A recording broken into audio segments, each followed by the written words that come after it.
Comment se passe ta première visite de la mosquée du prophète sallallahu alayhi wa sallam? Tu en gardes des souvenirs? Franchement, oui. Moi, j'ai connu La la. Raouda, facile d'accès. Ah ouais, la mosquée était vide, hein. Subhanallah. La mosquée était... Bon, elle se remplissait aux heures de prière, mais en dehors des heures de prière, elle était vide. Les rénovations étaient déjà finies? C'était déjà la mosquée Non, comme on la connaît non, aujourd'hui? pas du tout, pas du tout. Moi, j'ai connu l'ancien Bab Salam. Naam, Bab Salam, ouais. Il y avait une très grande cour avec une sorte de préau où il y avait des tapis donc étalés où les gens pouvaient s'installer en tout temps. Ils étaient protégés par ces fameux... c'est comme des parasols, en fait. Et ce que j'ai surtout connu, c'est les vieux quartiers de Médine qui avaient en face de la mosquée prophétique qui ont été détruits avec l'agrandissement de la mosquée. Et ces vieux quartiers, en fait, ça te plonge dans le Médine ancien, en fait. Que ce soit dans les commerces, les vieilles maisons. Les vieilles ruelles. Les vieilles ruelles, franchement, ça avait tout son charme. Et franchement, c'était impressionnant. Ma première entrée dans la mosquée prophétique a été pour moi très, très émouvante, bouleversante et surtout, c'était aussi intimidant parce que la mosquée était grande. Tu visites aussi la tombe du prophète sallam lors de ta visite de la mosquée. C'est un mélange d'émotions hein, c'est très difficile à décrire. Tous les jours, tu te rendais à la mosquée? Donc, oui, tous les jours. La mosquée, l'université pour te rendre à la mosquée. Donc tu passais quasi toutes tes soirées, tous les jours, quotidiennement à la mosquée. Tous les jours. En réalité, il n'y a pas d'autres activités sur place, si ce n'est la mosquée et les études, non? En fait, nos études s'arrêtaient à 13h. Et tu étais libre toute ton après-midi? À 13h, après nous avions la pause déjeuner, et puis on se reposait, vient l'heure de l'Assar, et après l'Assar, nous étions libres, quartier libre, on fait ce qu'on veut. Et nous avons des bus qui étaient mis à notre disposition par l'université pour le trajet, pour aller et revenir. On pouvait aller en taxi si on voulait, voire même à pied. À pied, il faut compter un bon 45 minutes. Je le faisais parfois, hein, vu que j'aime bien marcher. Voilà. Oui, on peut dire que... Je peux dire pratiquement tous les jours, j'étais là-bas. Oui. Masha'Allah alik.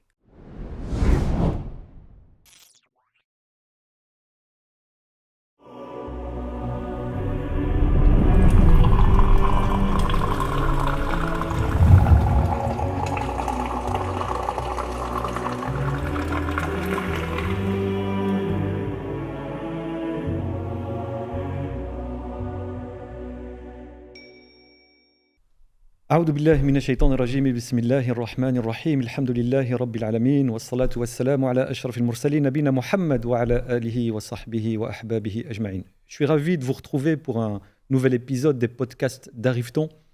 Un épisode qui, par la grâce d'Allah, me permet de recevoir un invité spécial. Cet invité, c'est un imam, un enseignant, un conférencier, un écrivain.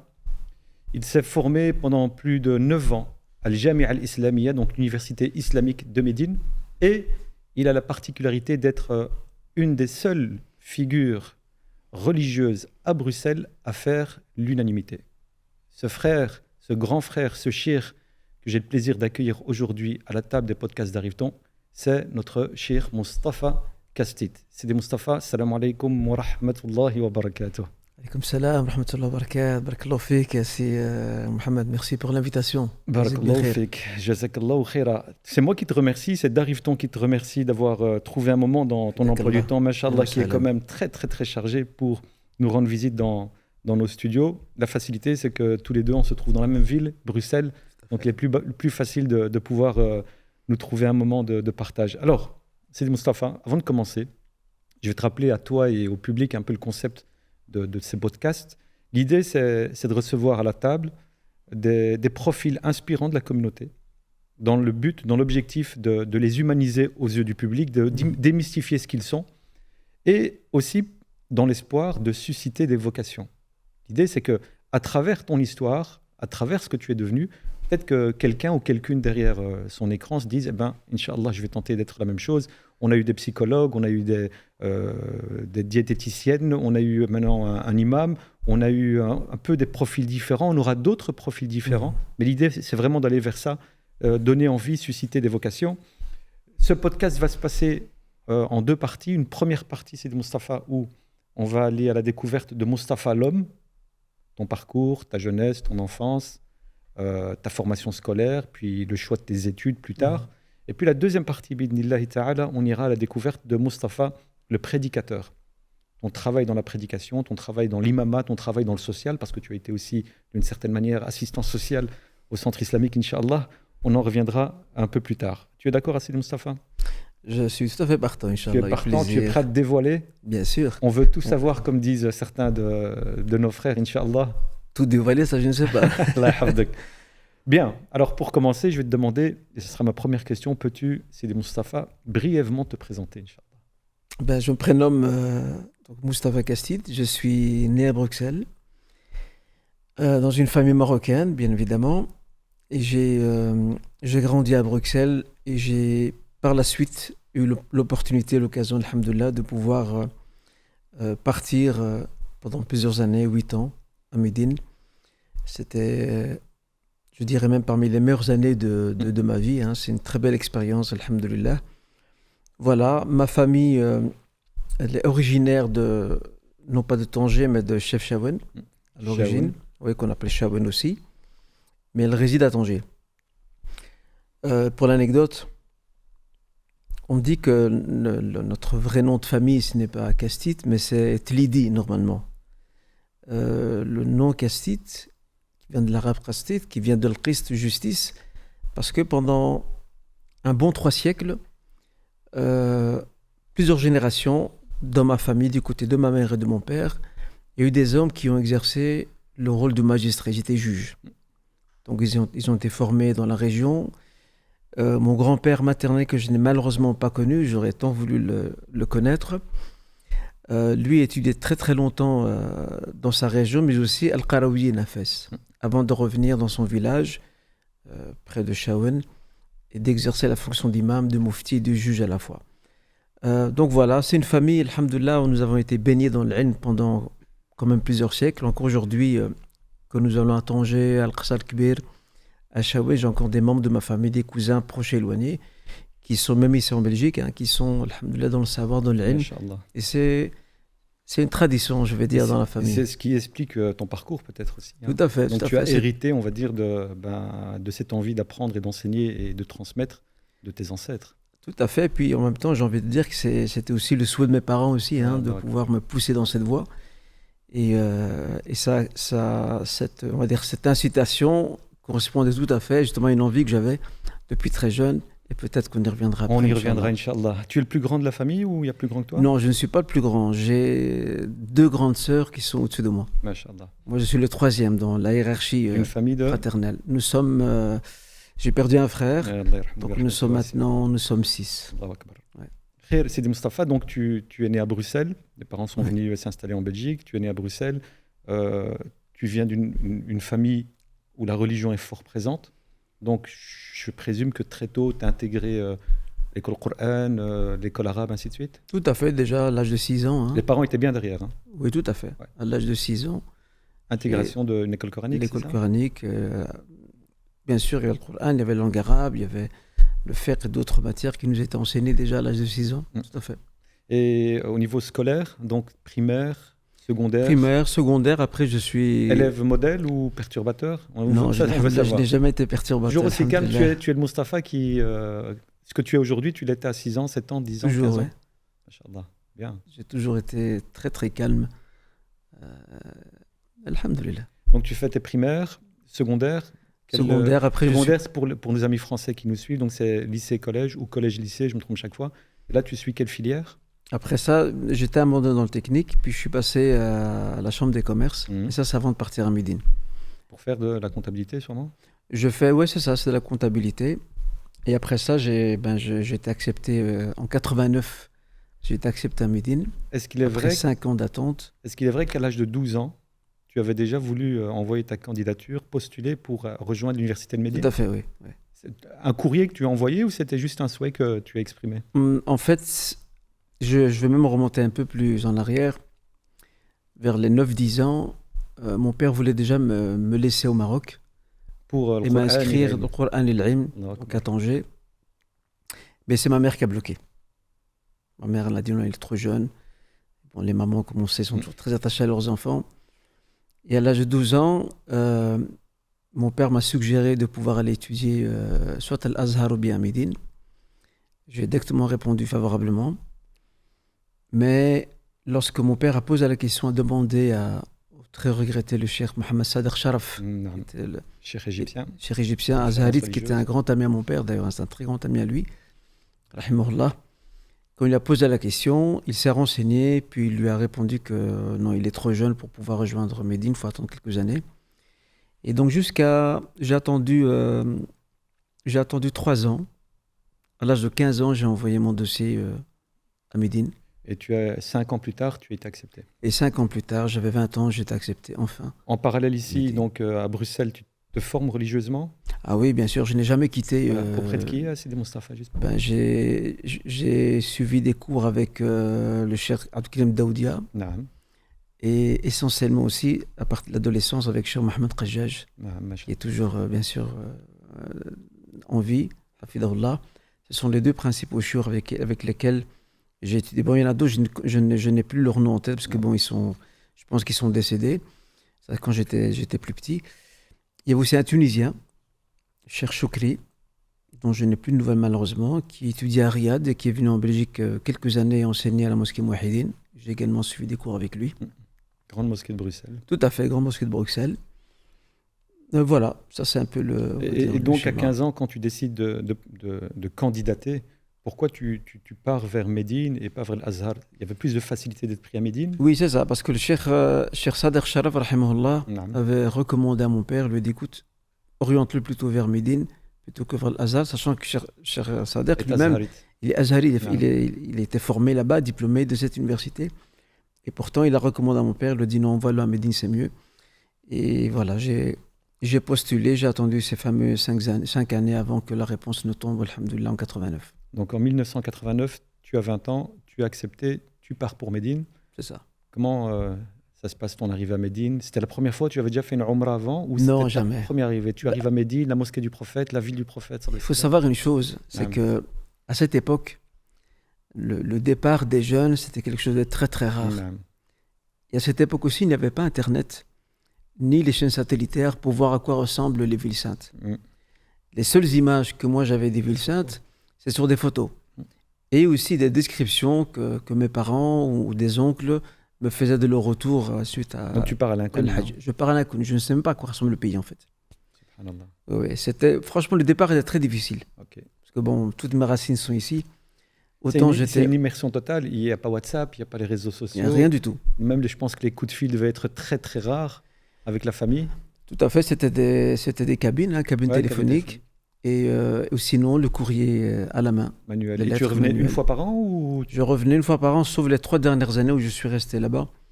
Profiter un peu plus des machayères. Quand tu pars, Sidi Moustapha, ton niveau d'arabe, il est, on va dire, potable. Tu as un bon arabe? Moyen. Donc, tu arrives sur place et là, je présume que tu intègres l'Institut de langue arabe, le Ma'had. C'est ça, l'Institut de langue arabe. Et donc, on m'a directement mis en dernière année, parce que j'avais déjà des bases acquises, alhamdoulilah, ici. J'ai envie de raconter une anecdote. Ouais, fais-toi plaisir. 1 an avant mon départ à Médine, il y avait un frère tunisien qui venait de Tunis. On s'est retrouvés ensemble à la Chambre des commerces. Et je me souviens très bien, dans les moments de pause, ce qu'on appelle la récréation à l'époque, il avait toujours des livres en arabe avec lui. Donc moi, je déchiffrais. Mais bon, à l'époque, je ne disais pas que mon arabe était parfait. J'avais des bases, alhamdoulilah. Mais j'avais toujours un blocage dans la lecture. Et parfois même, tout comprendre m'était à un certain point difficile. Et donc, je me suis intéressé un peu à ce qu'il lisait. Et puis, il m'a dit, écoute, si tu veux vraiment te renforcer en langue arabe, il n'y a pas de secret. Il faut que tu t'achètes des petits livres en langue arabe, un dictionnaire. D'ailleurs, il m'a offert un dictionnaire. Ce dictionnaire, je l'ai encore aujourd'hui dans ma bibliothèque. Il y a plus de 30 ans. Hein. Depuis 88. Depuis 88. J'ai encore ce dictionnaire chez moi. Il me l'a offert. Et il m'a dit, écoute, je vais t'accompagner. Moi, je ne savais même pas que l'année suivante, je partais à Médine. Je ne savais pas. Bon, pour moi, le dossier était clos. Encore refusé. Ouais. J'attendais depuis 5 ans, donc je n'avais pas encore gardé beaucoup d'espoir. Et donc, durant cette année 88-89, il m'a accompagné. Donc, il m'a suggéré certains ouvrages que j'ai lus. Je me rappelle, je passais après l'école, je passais des des après-midi et soirées entières, je ne regardais même plus la télévision, des après-midi, soirées entières à lire. Dans ma chambre, à lire. J'avais un cahier, je notais les mots de vocabulaire, les mots que je ne comprenais pas, je n'arrivais pas à situer le contexte, je lui demandais. Sur le trajet du retour de la chambre des commerces, quand on rentrait chez nous, on prenait le transport en commun, on s'entraînait à s'exprimer en arabe. Et ça m'a énormément aidé.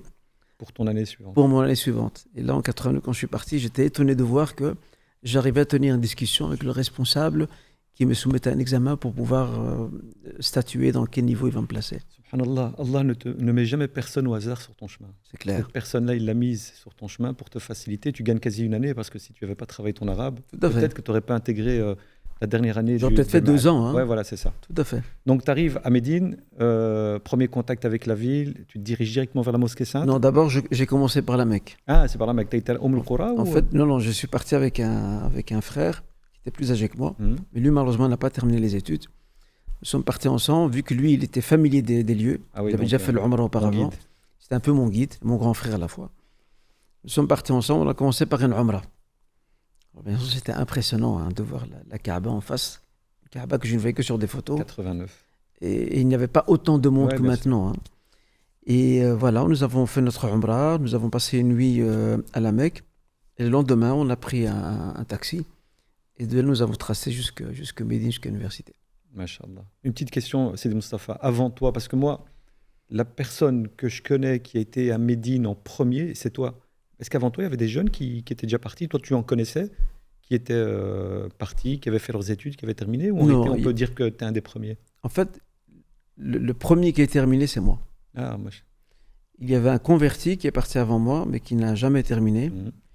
Il y a un frère turc qui est originaire de Turquie, mais qui vivait en Flandre, qui est parti. Malheureusement, lui aussi n'a pas terminé. Je suis le premier, en tout cas, à avoir fait un cursus complet. Et je suis parti jusqu'à la fin, alhamdoulilah. Alors que j'en ai connu d'autres, des gens qui m'ont rejoint, qui malheureusement, ils ont abandonné, ils sont revenus. Et moi, j'en connais beaucoup, c'est Moustapha, qui s'y sont allés parce que ça marchait pour toi. Tu es arrivé, donc tu as appris la langue arabe, et puis tu t'es formé religieusement, tu es revenu après 9 ans. Tu as commencé à faire l'imama, ainsi de suite. Et donc, il y a beaucoup de jeunes qui t'ont vu et qui se sont dit, tiens, moi, je veux faire la même chose. Et qui sont partis et qui ont terminé leur cursus. Donc, ad-dal wa al-khayri, c'est clair. Tu as ouvert une porte et tu as permis à d'autres de... Donc, tu arrives à Médine, 2 années de langue arabe, 1 année plutôt de langue arabe, et puis ensuite, tu intègres le... Ensuite, j'intègre le lycée. Moi aussi, je confonds le collège-lycée, parce qu'en fait, mon certificat au diplôme de Chambre des commerces n'était pas pris en considération. N'était pas pris en considération, parce qu'ils ne connaissent pas cette formule genre d'études. Donc, j'ai fait 3 ans d'études là-bas, donc secondaire, supérieur, je vais dire. Ouais. Mais sincèrement, c'était très bien pour moi, parce que tous ceux qui sortaient de l'Institut de langue arabe, qui venaient surtout d'Occident, au début, ils avaient beaucoup de mal lorsqu'ils entraient en fac, parce qu'ils n'ont aucune notion préliminaire dans les sciences islamiques, alors que toutes les disciplines islamiques qui sont enseignées en fac, je les ai étudiées déjà pendant les 3 années. Pendant les 3 années de secondaire supérieur là-bas. Et puis même, tu as pris, on va dire, il y a le patois local, tu t'es imprégné des us et des coutumes. Donc, lorsque tu arrives, tu sais un peu comment ça se passe, tu comprends un peu comment ça se passe. Et donc, ta scolarité, ou plutôt tes études supérieures là-bas, c'était beaucoup plus facile pour toi? Alors, il faut bien savoir une chose, c'est qu'au début, j'ai eu un peu de mal à me connecter à la société locale. Pourquoi? Parce que quand j'allais à la rencontre, soit de Saoudiens ou même d'étrangers résidant là-bas, je parlais avec eux l'arabe classique. Et eux, non. Mais ça ne passait pas. Et avec le temps, j'ai appris que le meilleur était de s'adapter et de parler leur langue, donc leur dialecte local, de manière à ce que ce soit plus facile dans la communication. Et une chose très importante aussi que je me permets de souligner, c'est qu'avec les années et les expériences, bon, je ne généralise pas, je ne dis pas que tous les Saoudiens pratiquent de la discrimination, mais quand même il y a un regard assez négatif sur les étrangers. Et donc à un moment donné, je m'habillais comme eux. Je parlais comme eux. Parfois, certains Saoudiens, ils avaient un doute. Est-ce qu'il est saoudien? Est-ce qu'il n'est pas saoudien? Et ça permet aussi malheureusement de passer un peu inaperçu et surtout d'avoir le respect en retour et la considération, que ce soit l'administration ou ailleurs, parce qu'ils ne savent pas qui tu es en fait.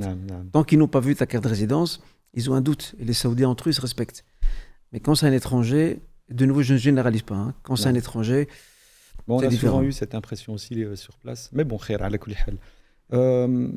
Comment se passe ta première visite de la mosquée du prophète sallallahu alayhi wa sallam? Tu en gardes des souvenirs? Franchement, oui. Moi, j'ai connu la Raouda, facile d'accès. Ah oui, la mosquée était vide. Hein. La mosquée, bon, elle se remplissait aux heures de prière, mais en dehors des heures de prière, elle était vide.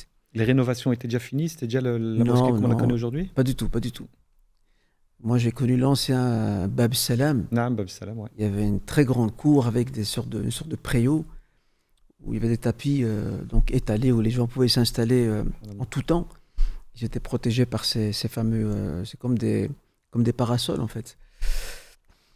Et ce que j'ai surtout connu, c'est les vieux quartiers de Médine qui avaient en face de la mosquée prophétique qui ont été détruits avec l'agrandissement de la mosquée. Et ces vieux quartiers, en fait, ça te plonge dans le Médine ancien, en fait.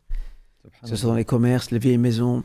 Les vieilles ruelles. Les vieilles ruelles, franchement, ça avait tout son charme. Et franchement, c'était impressionnant. Ma première entrée dans la mosquée prophétique a été pour moi très, très émouvante, bouleversante et surtout, c'était aussi intimidant parce que la mosquée était grande. Tu visites aussi la tombe du prophète sallam lors de ta visite de la mosquée. C'est un mélange d'émotions hein, c'est très difficile à décrire. Tous les jours, tu te rendais à la mosquée? Donc, oui, tous les jours. La mosquée, l'université pour te rendre à la mosquée. Donc tu passais quasi toutes tes soirées, tous les jours, quotidiennement à la mosquée. Tous les jours. En réalité, il n'y a pas d'autres activités sur place, si ce n'est la mosquée et les études, non? En fait, nos études s'arrêtaient à 13h. Et tu étais libre tout ton après-midi? À 13h, après nous avions la pause déjeuner, et puis on se reposait, vient l'heure de l'Assar, et après l'Assar, nous étions libres, quartier libre, on fait ce qu'on veut. Et nous avons des bus qui étaient mis à notre disposition par l'université pour le trajet, pour aller et revenir. On pouvait aller en taxi si on voulait, voire même à pied. À pied, il faut compter un bon 45 minutes. Je le faisais parfois, hein, vu que j'aime bien marcher. Voilà. Oui, on peut dire que... Je peux dire pratiquement tous les jours, j'étais là-bas. Oui. Maghreb et l'Aïcha, et puis après l'Aïcha, on revient à l'université. Donc tu fais ces 3 années au lycée théologique, et ensuite... tu intègres la faculté des sciences du hadith. C'est ça. C'est bien ça? Tout à fait. Pour 4 années d'études. 4 années, oui. Pourquoi tu choisis les sciences du hadith? Pourquoi tu ne diriges pas plutôt vers tafsir, aqida, ainsi de suite? Alors pourquoi j'ai choisi la faculté des sciences du hadith? Il faut savoir qu'au terme de mes 3 ans d'études, dans le secondaire théologique, j'étais à un moment donné dans l'hésitation. Je ne savais pas quelle serait la branche ou la section que j'allais prendre. Et Allah fait bien les choses dans le sens où je suivais des cours particuliers avec plusieurs chouurs, dont l'un d'entre eux était originaire de Taïf. Il résidait à Médine durant ces années-là. Et lui était un expert en hadith. Et franchement, il m'a donné goût au hadith. Vu que moi j'aime bien la précision, il m'a vraiment donné goût au hadith. Et voilà, sur ces encouragements, j'ai choisi d'intégrer la faculté des sciences du hadith. C'est une filière difficile, compliquée au niveau... Quand même, oui. Ouais. Quand même. Les 2 facultés on va dire les plus difficiles, c'est la faculté de Sharia et la faculté du hadith. Il faut savoir qu'on a des matières communes. Hein. Nous avons des matières communes. Toutes les facultés ont un tronc commun, c'est cela. Et après, il y a des matières qui sont un peu plus spécialisées. Et oui, voilà, c'était... Au début, bon, je ne dis pas qu'au début c'était difficile parce que bon, j'avais déjà des bases dans le sens du hadith grâce au secondaire théologique. Mais c'est vrai que plus que tu avances dans les différentes disciplines, plus tu vois qu'elles sont assez pointues et ça demande beaucoup de travail. Ce sont les 2 facultés qui demandent énormément de travail. C'est de l'investissement en termes de révision, d'études. Et justement, donc tu ne te limites pas aux cours académiques au sein de la faculté. Tu vas aussi au pied de savants chouyours. Tout à fait, tout à fait. Tu peux me donner quelques noms juste pour... Il y a le cheikh Asmari. Il y a aussi un cheikh que j'ai connu... C'est à Médine, hein? Oui, à Médine. Il y a un cheikh que j'ai bien côtoyé.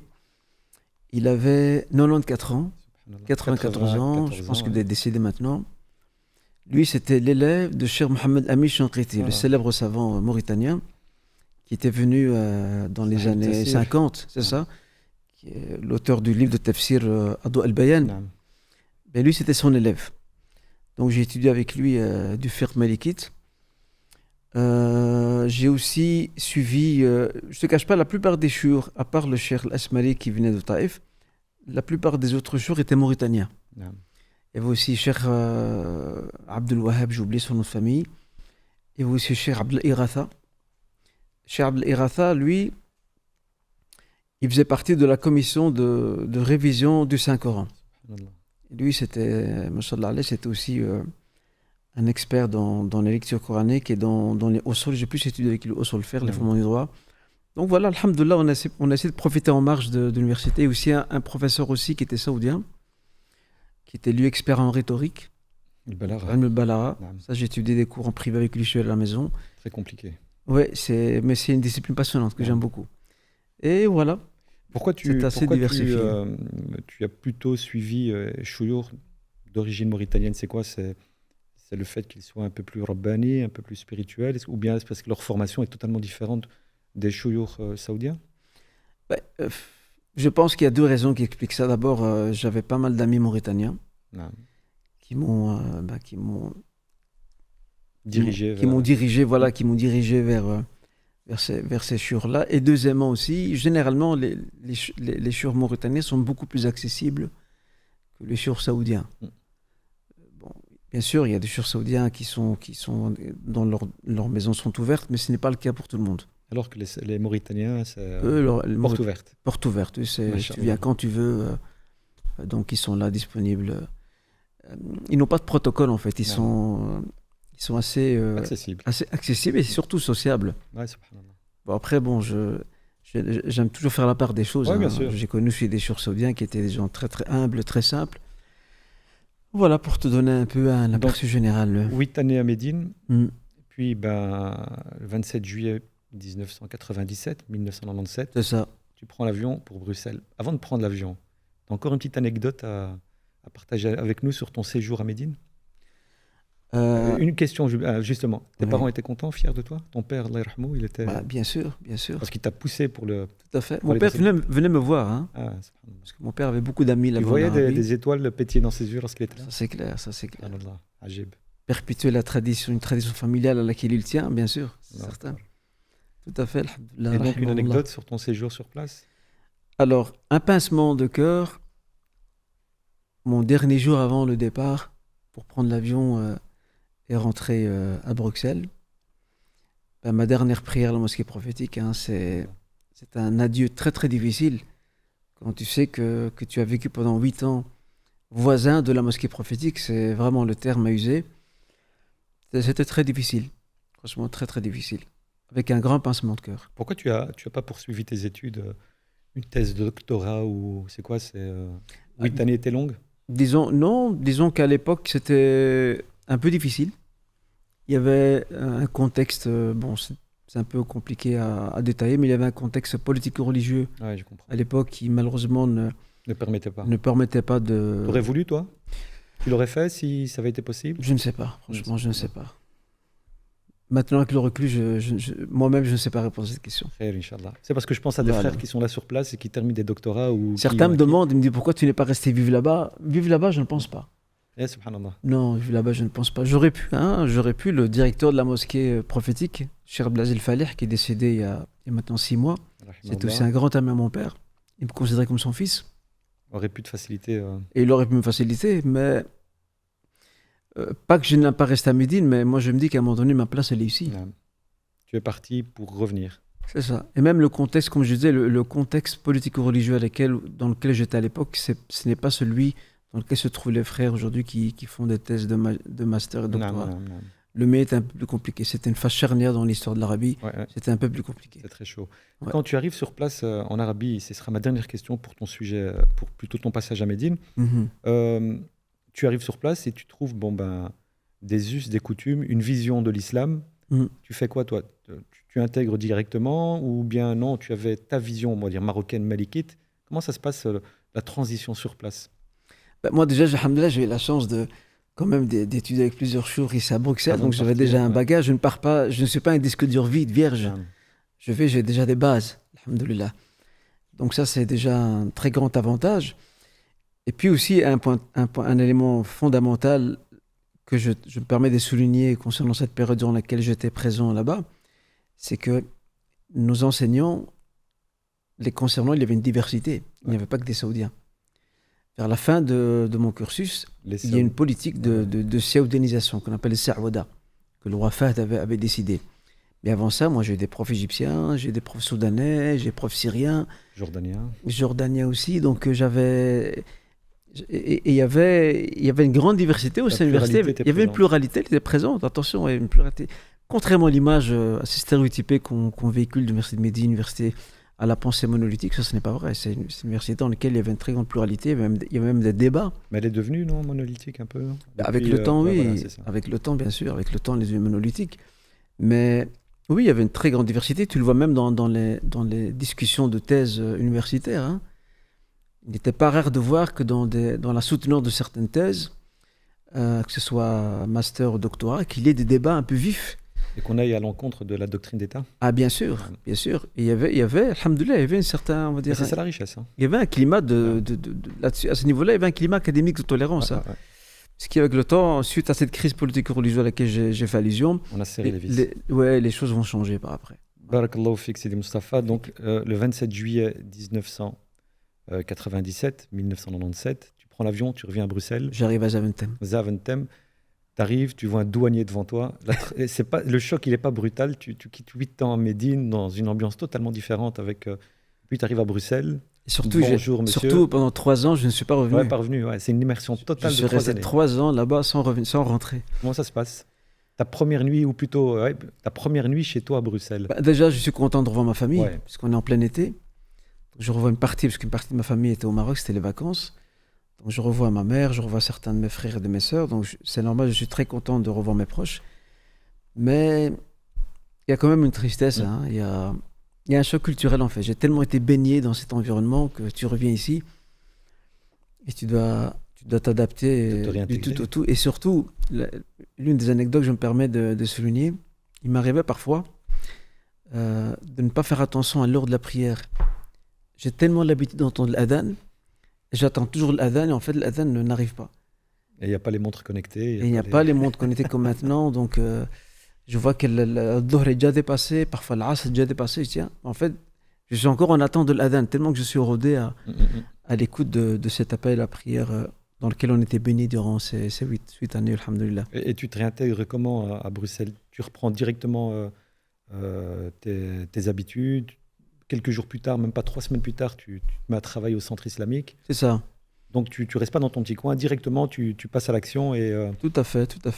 La prédication. Mais en fait, j'ai intégré le centre islamique le 18 août. 1997. 1997, tout à fait. Donc 21 jours après ton arrivée à Bruxelles. C'est ça. Donc tu n'as pas perdu de temps directement? Pas du tout. C'est quoi? Tu avais postulé déjà à l'avance quand tu étais à Médine? Non, même pas. En fait, avant de rentrer, déjà, je ne savais pas ce que j'allais faire. L'une de mes grandes sœurs était dans le commerce, le business. Et elle était venue me rendre visite 1 an avant mon retour. Et on discutait, me demandait qu'est-ce que tu comptes faire au retour. Je dis franchement, je n'ai aucune idée. Tu n'es pas marié à ce moment-là, non? Si, j'étais marié. Ton épouse était avec toi? Oui. Ah, oui. Et donc, qu'est-ce que j'ai à mon retour, plutôt avant mon retour, ma sœur me demande et m'interroge, elle me dit... Quels sont tes projets? Quels sont mes projets? Je dis franchement, je ne sais pas. Et elle me propose, elle me dit, qu'en penses-tu si j'ouvrais une librairie? Comme ça, tu restes un peu dans le bain de l'ilm, etc. Je lui dis, écoute, c'est une très bonne idée. Et au retour, j'avais trouvé mon père, il avait déjà un autre plan. Il avait déjà discuté. Il avait beaucoup de relations, beaucoup de connaissances. Il m'a dit, écoute, il y a un poste vacant au Merkez, un poste de bibliothécaire vacant. Et j'ai commencé au Merkez en tant que bibliothécaire. Donc pour notre public, le Merkez, c'est le centre islamique et culturel de Belgique. C'est une mosquée qui est très proche des institutions européennes.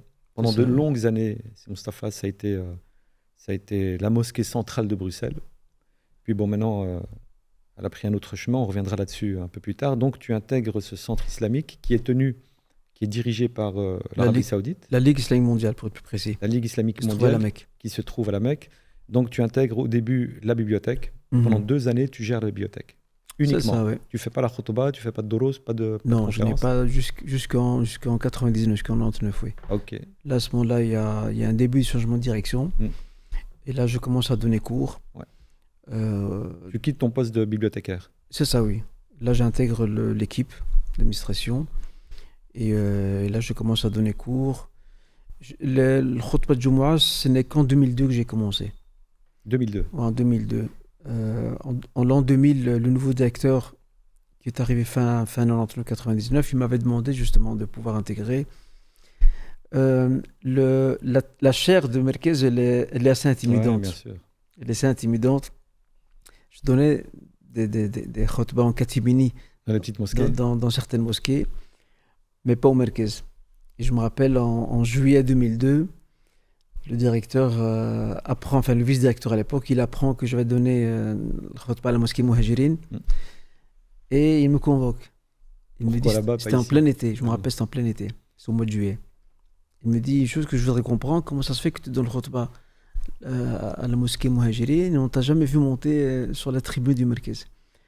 Je dis voilà, je suis pas habitué à monter. Voilà, le public du Merkez est très différent. Hein. C'est un public, il y a des diplomates, il y a comment dire, il y a des convertis. C'est pas un public communautaire, hein, c'est un public très mélangé. Même, Moustapha, je pense que les imams qui officiaient au centre islamique, c'était quand même de grosses pointures, des Égyptiens. Tout à fait, des Marocains donc aussi. Arriver à monter sur le minbar après eux, ça ne devait pas être évident. Mais il fallait passer le pas, non? Tout à fait. Alors il m'a dit, écoute, moi je ne veux rien savoir. Tu vas intégrer le staff des khatibs. Bon, je me suis plié, voilà, depuis... et bon, j'avais l'avantage d'être bilingue. Ce qui n'était pas le cas des autres imams qui donnaient le sermon de vendredi. Il fallait un traducteur qui avait été assumé, en tout cas à mon époque, hein, par le frère, c'est un frère mauritanien, Mohamed Kane Sissi, qui est décédé aujourd'hui, rahimahullah, qui était un excellent traducteur. Il étudiait à l'ULB. Mais me concernant, je traduisais moi-même, pour moi-même donc. Tu faisais directement arabe-français ou une partie arabe, puis la traduction en deuxième partie? Je commençais, dans les premiers sermons, je faisais arabe-français, donc je mixais les deux. Et puis le directeur m'a dit mieux vaut laisser le français en deuxième partie, de manière à ce que les gens gardent le fil. Et voilà, mais c'est vrai que les premiers khutbah Merkez étaient assez intimidantes. Quand tu es du haut de ton perchoir, que tu vois le public sous tes yeux. Qui étaient nombreux en plus. Et la mosquée est bien remplie, c'était quand même assez. Et papa, il venait suivre aussi la khutbah sur place quand tu étais là? Il venait franchement occasionnellement. Mon père, son fief, c'était plutôt la mosquée Mouahidine, parce que bon, c'est l'un des fondateurs de la mosquée. Voilà donc.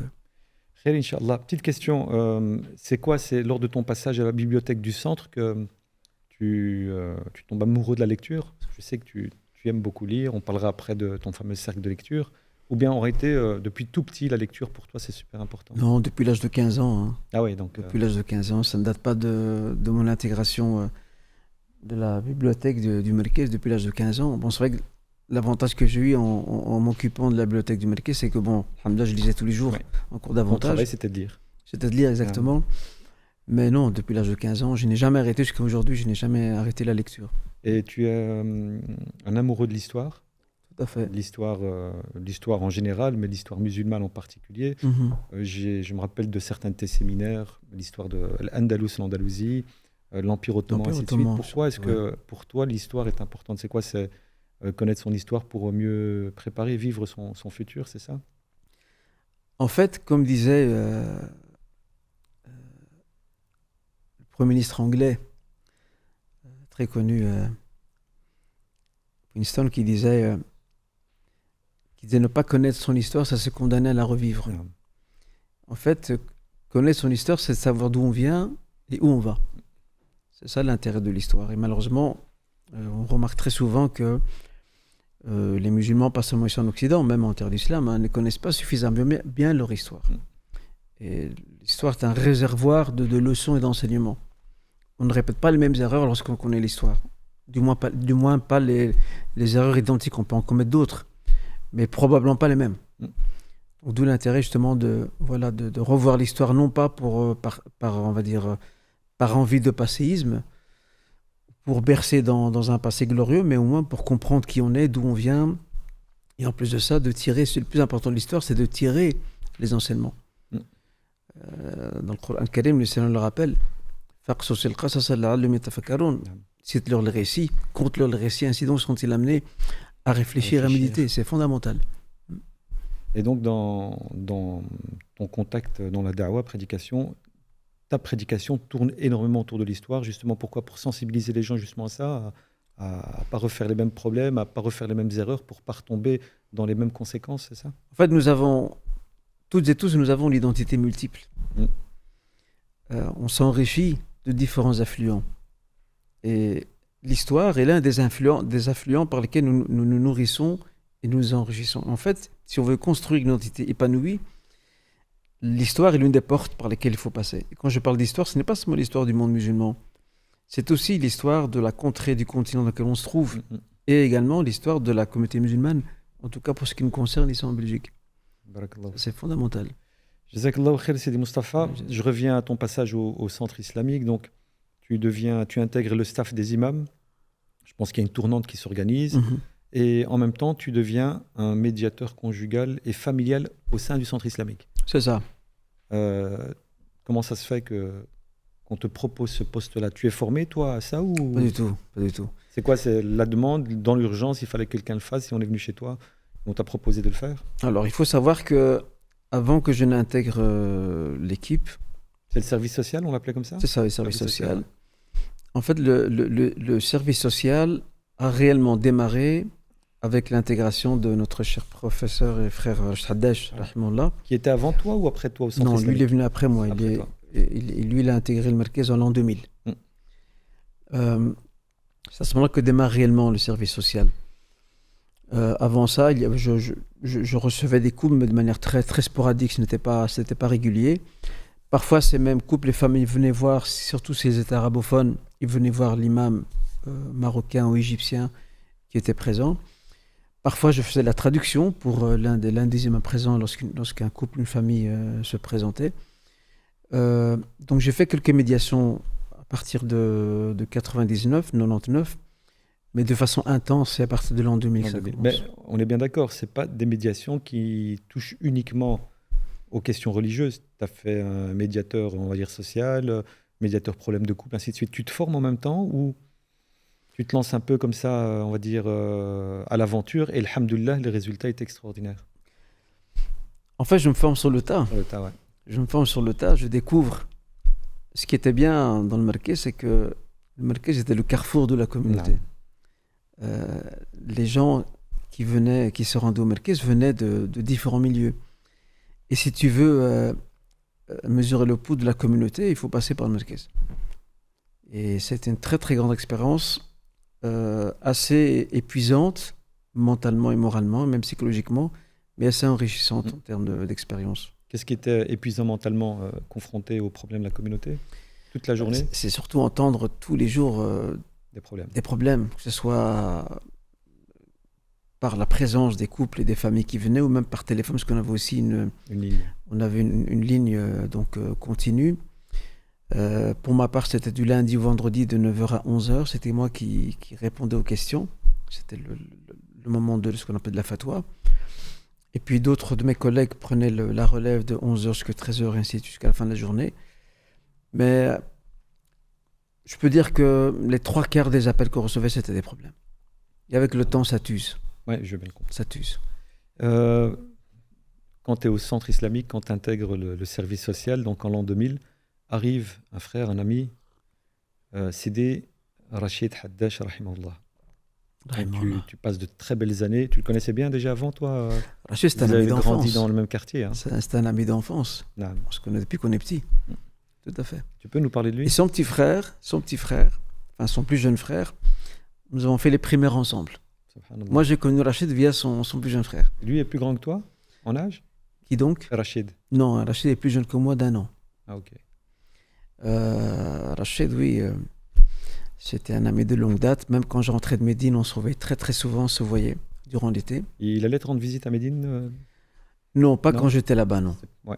Ce n'était pas courant de voir des jeunes venir. C'est un voyage d'une vie.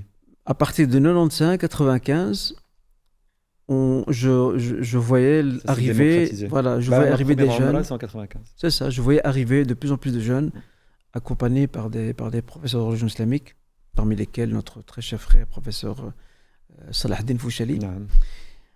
C'est là que ça a commencé, l'arrivée de pas mal de jeunes. Avant, je n'ai jamais vu des jeunes venir faire l'Umrah. Hein. Alors Mustapha, quand je t'ai introduit, j'ai dit de toi que tu étais une des figures qui faisait, alhamdoulilah, l'unanimité au sein du paysage de la prédication à Bruxelles, en Belgique. Une des autres figures qui faisait l'unanimité, qui nous a quittés, c'était donc Rachid Haddash. Je voudrais que tu nous parles un peu de lui, petit hommage par rapport à lui. Tout le monde ne le connaît pas, ou nos jeunes frères et nos petits frères, nos petites sœurs ne le connaissent pas. Qu'est-ce que tu peux nous dire sur lui? Qu'est-ce qu'il avait de si extraordinaire? Qu'est-ce qui a fait que le jour de la prière mortuaire sur lui, toutes les rues de Bruxelles quasi étaient pleines? Qu'est-ce qui a poussé les gens à venir à la prière mortuaire? Rachid, c'était rahimahullah. Là, je ne vais pas parler de Rachid, le frère et l'homme. Là, je vais parler de Rachid, l'acteur communautaire. Rachid, c'était quelqu'un de singulier. Moi, je n'en connais pas deux comme lui. Très accessible. Premier élément. Deuxième élément, il avait un langage très intelligible, surtout pour les jeunes. D'ailleurs, pour l'anecdote. Il avait les codes. Parfois, j'avais du mal à donner une conférence avec lui. Tu rigolais? J'essaie de me retenir, pas trop rigoler. Parce que, moi j'ai une formation donc, universitaire, académique. Rachid, il a bien adapté son langage, comme tu dis, c'est bien, en usant des codes de la jeunesse, chose que moi je ne sais pas très bien faire, je l'avoue. Rachid aussi, c'est la simplicité. C'est la simplicité. Ça, je pense que c'est l'une des caractéristiques qui le distingue, c'est l'humilité et la simplicité. Et je dis ça pas parce que c'est Rachid, mais c'est parce que moi je l'ai bien connu. Et je sais qu'il y a beaucoup de jeunes aujourd'hui, surtout la nouvelle génération montante, qui ne le connaissent que via des vidéos. Des vidéos, ou les CD, il n'y en a plus maintenant, ou via sa chaîne YouTube. Non. Mais moi j'ai eu, alhamdoulilah, ce privilège de l'avoir comme ami d'enfance, comme frère, comme collègue aussi. Nous avions, quand nous étions au centre islamique ensemble, parce qu'on commence à 9h du matin, et les gens commencent à affluer vers les 10h. On avait des longues discussions ensemble, on refaisait le monde autant qu'on pouvait le faire, autant qu'on faire se peut. Et on a passé, machallah, de très très belles années ensemble, alhamdoulilah. Et parmi les anecdotes assez amusantes que je me permets de... On parlait de code là tout à l'heure. Un jour, j'ai marié un couple au Marquez. Comme tu le sais, la règle au Marquez, c'est que les gens devaient d'abord se marier civilement, puis passer chez nous, prendre rendez-vous, passer chez nous. Il y a un jeune qui est venu se marier, que je connaissais. Mais j'avais remarqué que l'ambiance, lors de la célébration du mariage, était une ambiance assez froide, assez électrique. Très tendue. Alors quand j'ai célébré la cérémonie de mariage, lorsque la famille est sortie, a quitté la salle, j'ai retenu le jeune, le marié. Tu le maries, puis tu le retiens? Je le retiens. Je veux que tu restes quelques minutes avec moi. Donc toute la famille est sortie. Je lui ai dit, j'ai remarqué que l'ambiance est très tendue. J'espère qu'il n'y a rien de grave. Alors il m'a sorti une phrase, plutôt un mot. Bon, on peut dire une phrase. Il m'a dit, il n'y a pas de lézard. Et toi, tu sais pas ce que ça veut dire? Qu'est-ce que c'est? Moi, je lui demande. Il n'y a pas de lézard. Je lui demande qu'est-ce qu'il passe. Il me dit, il n'y a pas de lézard. Je ne comprenais pas ce qu'il n'y a pas de lézard. Ouais, je le laisse partir. Et puis, je vais chercher le dictionnaire. Je vais chercher. Il faut que tu m'expliques. Ça veut dire quoi, s'il n'y a pas de lézard? Il me dit, il n'y a pas de blême. C'est quoi, c'est encore blême? Il me dit, il n'y a pas de problème. Je fais d'accord, ok, j'ai compris. Sa force à Sidi Rachid, justement, c'est qu'il maîtrisait les codes des jeunes. Et c'était sa force. C'était sa force. Et c'est ce qui a fait qu'il a touché les jeunes. Et tout que beaucoup ont essayé de faire comme lui, ils n'y sont pas arrivés parce qu'ils ne maîtrisaient pas ces codes-là. Rahimahullah ta'ala, parce que ce travail qu'il a fait auprès des jeunes soit pour lui, Inch'Allah, un argument Yawm al-Qiyamah, lorsqu'il passera devant son Seigneur, et que son passage sur le Sirat se fasse à la vitesse de l'éclair à Sidi Mustafa. C'est ce qu'on lui souhaite, Inch'Allah. Rahimallah aussi aidé Rachid Haddash. Ala kulli hal, on revient au centre. 2013, donc tu intègres le centre en 99. 2013, tu quittes le centre. C'est ça. Pourquoi? Je quitte le centre parce que je pense avoir fait le tour. 16 années sur place. Hein. Oui, 16 ans. Je pense avoir fait le tour des différentes activités qui étaient proposées par Marquez. Et aussi, il y avait une lassitude aussi. Je commençais à me fatiguer. Et ça pesait moralement, mais justement Oui, ça pesait moralement. Ça pesait moralement. Et moi, j'aime pas seulement la lecture, j'aime aussi l'écriture. Et à l'époque, j'avais lancé un projet de rédaction d'un livre sur Ramadan. C'était un projet collectif avec... Rachid ne s'était pas impliqué, rahimallah, mais d'autres collègues qui étaient avec nous s'étaient engagés. On s'était départagé, j'avais fait un plan, on s'était départagé donc la tâche et chacun écrivait un chapitre. Et moi, après, j'assemblais le tout et j'en faisais une relecture. Pourquoi ce projet d'écriture d'un livre sur Ramadan? Parce que chaque année, nous organisions pour les élèves d'initiation à l'islam, dont je présidais les cours. À la veille de Ramadan, on organisait un séminaire. C'était le samedi matin, c'était le jour des cours. Introduction aux jeunes. C'est ça, on rassemblait tous les étudiants de différents niveaux et on leur faisait un exposé sur le jeûne, sa spiritualité, son histoire, les principales prescriptions. Et je me suis dit, pourquoi ne pas rédiger un ouvrage à mettre à leur disposition, et en même temps, on peut toujours rebondir via une formation, via une séance questions-réponses. Et ça répond justement à une attente que j'avais en moi, qui était d'écrire. Le souci de cette activité, c'est que le Merkez ne t'offre pas beaucoup de marge pour pouvoir écrire. Pourquoi? Parce que nos bureaux sont constamment sollicités. Si ce n'est pas le téléphone question, c'est quelqu'un qui frappe à ta porte, c'est un rendez-vous qui est arrivé, donc tu es en train de travailler. Des cours, voilà, tu dois mettre de côté ce que tu as écrit. Et voilà, donc c'est pour cette raison que j'ai décidé en 2013 de quitter le centre islamique pour rejoindre les éditions Al-Hadith en tant que directeur adjoint, mais aussi superviseur des relectures, des travaux, de traduction et de composition de l'équipe. Et une nouvelle aventure commence, celle qui me plaît, enfin qui m'a beaucoup plu en tout cas, alhamdoulilah. Quand tu passes, c'est des Mustapha, 16 années au centre islamique et culturel de Belgique, donc le Marquez, on l'appelait comme ça. Quand aujourd'hui, en 2024, tu vois ce qu'est devenu ce centre. Donc, pour rappel, il y a quelques années, donc, la Ligue mondiale islamique abandonne ou remet les clés du centre. Il y a toute une histoire qui se déroule. Là, aujourd'hui, ce centre n'est plus qu'une salle de prière, une salle de prière quasi laissée à l'abandon. Il y a plus de budget pour faire les travaux de rénovation, de maintenance, ainsi de suite. Quand tu passes par là et que tu le vois, ça te fait quoi? C'est du gâchis? Alors, il y a quelques années, donc après la rupture du contrat, je suis passé Ramadan, c'était durant les 10 dernières nuits, pour prier pour participer à la prière nocturne, le tahajjud, mais j'ai vu que tout avait changé. Il y a encore du monde qui y va? Je ne sais pas. Franchement, c'était la dernière fois que j'y étais. Parce que quand j'entre dans ce bâtiment, j'ai des souvenirs. C'était le cœur de Bruxelles, le cœur islamique de Bruxelles. J'avais beaucoup de souvenirs et quand je vois ce qu'il est devenu, franchement, je n'avais plus ni l'énergie ni la force de pouvoir y retourner malheureusement. Khair, 2013-2019, Sidi Mustapha, tu intègres donc Dar al-Hadith, donc c'est une maison d'édition. Comme directeur adjoint, tu m'expliques il y a quelques instants que tu t'occupais de la relecture, de tout ce qui était traduction, ainsi de suite. C'est ça, traduction et composition également. Et j'écrivais aussi pour moi-même. Ah, voilà, donc pourquoi tu intègres justement? Parce que ça te libère du temps pour pouvoir écrire? Ah, bien sûr. Et c'était mon dada, c'était ce que je voulais absolument faire. Le Merkez ne m'offrait pas cette opportunité, malheureusement. Donc tu combines l'utile à l'agréable. Tu travailles, il y a un salaire, et puis en même temps, ton travail, c'est de produire, d'écrire, de traduire, de lire. Pourquoi ensuite tu quittes Dar al-Hadith? Disons qu'il y a eu une restructuration au sein des éditions Al-Hadith. C'est belge, Dar al-Hadith? Oui, c'est belge. En fait, ça fait partie d'une association qui s'appelle le CECJ, Centre d'éducation et de jeunesse. Il y a une restructuration et mon poste, ainsi que celui d'un autre collègue, ont été supprimés. Donc voilà, j'ai dû à un moment donné... Mais pour moi, alhamdoulilah, j'ai réussi à tracer les rails. Parce que en intégrant, j'ai restructuré les éditions. Alhamdoulilah, ça a permis à l'équipe, encore aujourd'hui, de travailler selon cette même dynamique. Bien, Allah subhanahu wa ta'ala m'a permis de mettre en place avec, bien évidemment, l'équipe. Et après ça, moi, je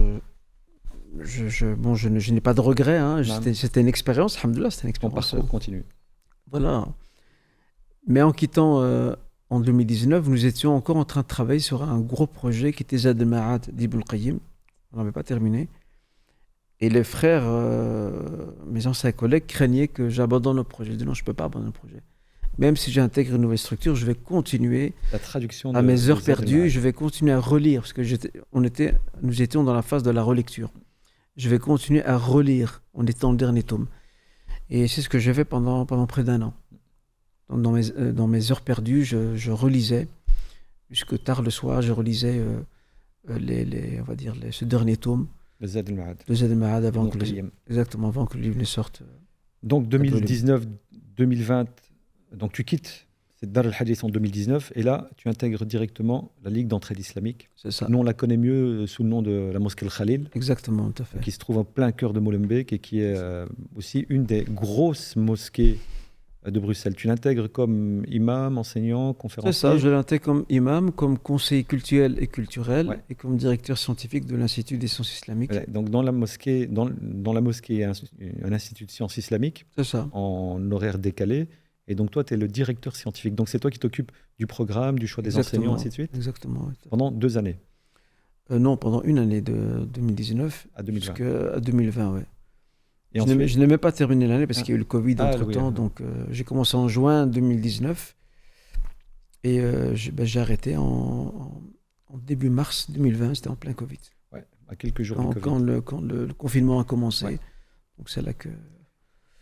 pendant ce temps-là, entre le moment où tu as quitté le centre islamique et là où on est à la mosquée Al-Khalil, donc la Ligue d'entraide islamique, tu fais la khutba encore dans d'autres mosquées ou tu es encore en contact avec les autres mosquées? Oui, je donnais le khutba au Merkez encore, parce que quand j'ai quitté le Merkez, tu as gardé mes anciens collègues m'ont demandé de garder un pied au sein du Merkez et de continuer à donner le sermon que je dispensais le premier vendredi du mois. Donc un sermon mensuel. C'est ça. Et Al-Khalil, j'avais le 3e vendredi.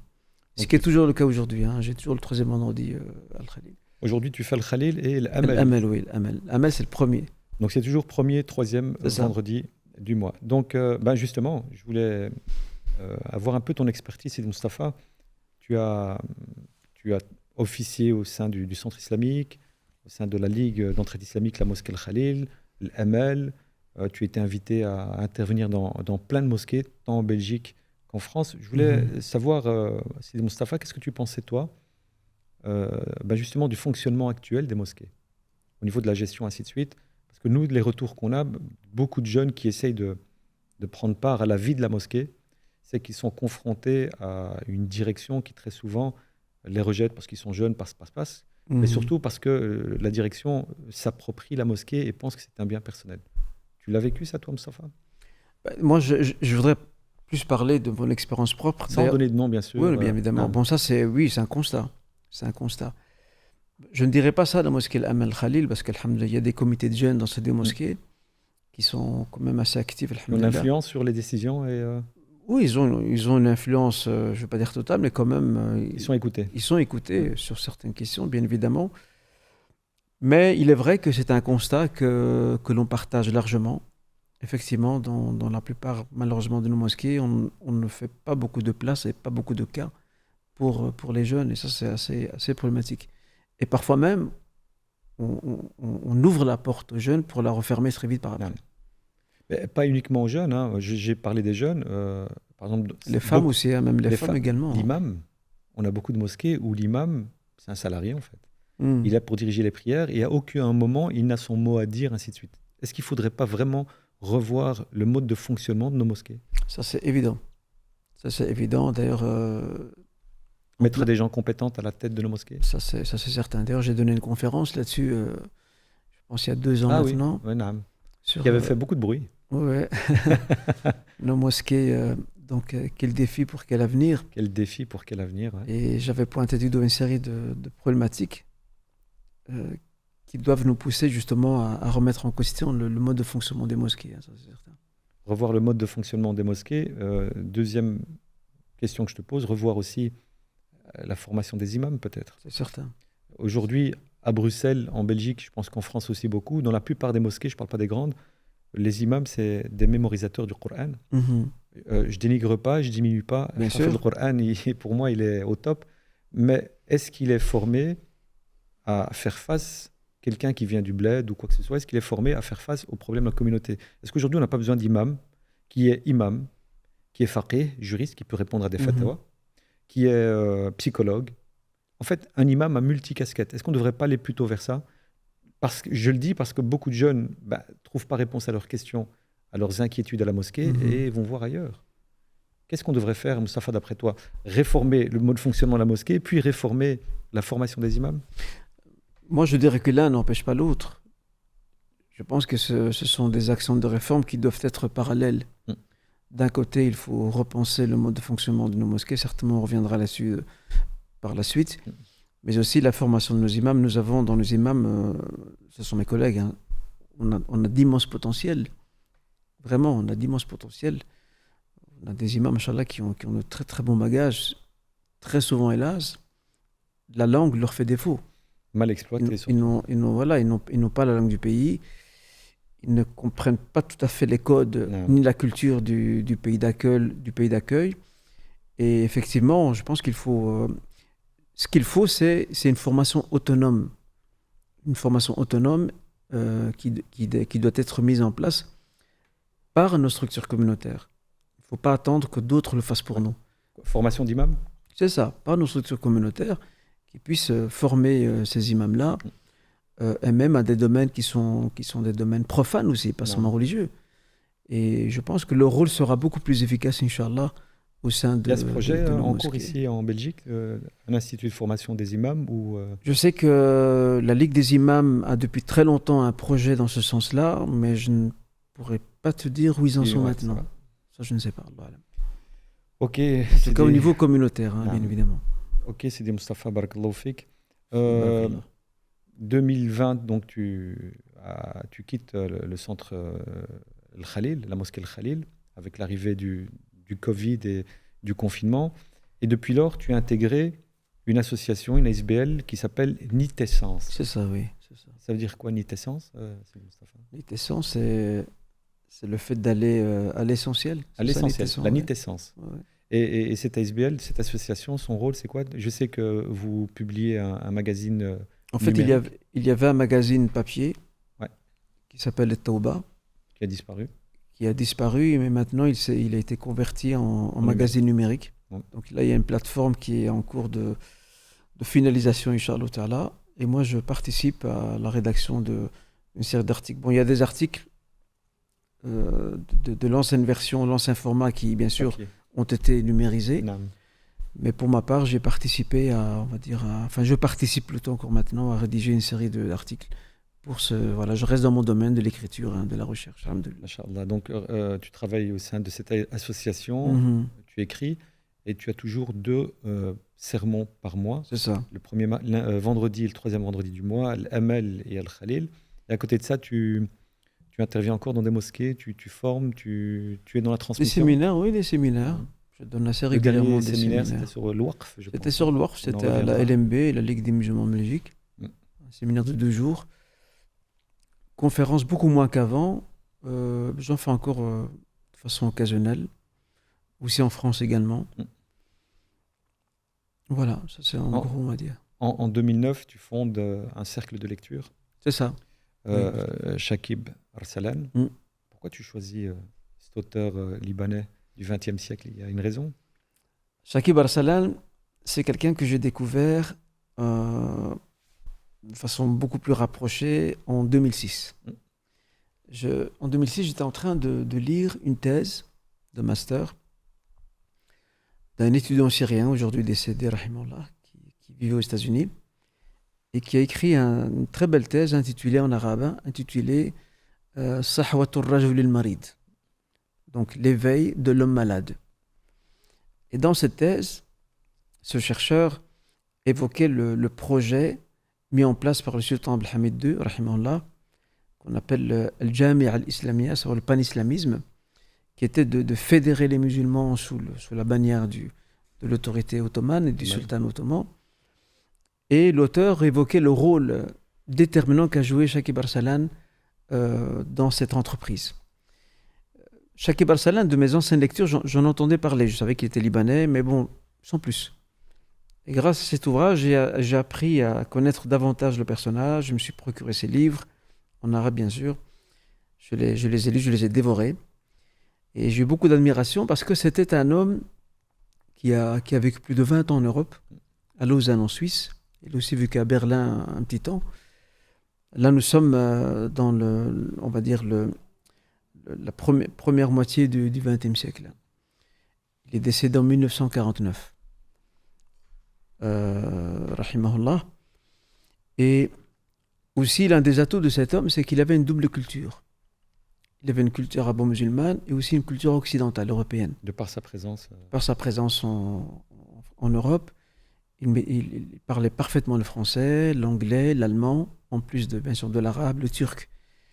Et c'est pour cette raison d'ailleurs que je l'ai choisi comme, on va dire, parce que c'est une tête de pont en fait, entre deux cultures, qui est la nôtre aussi, cette double culture arabo-islamique et occidentale. On doit la revendiquer fièrement. Double culture, oui. Double culture, tout à fait.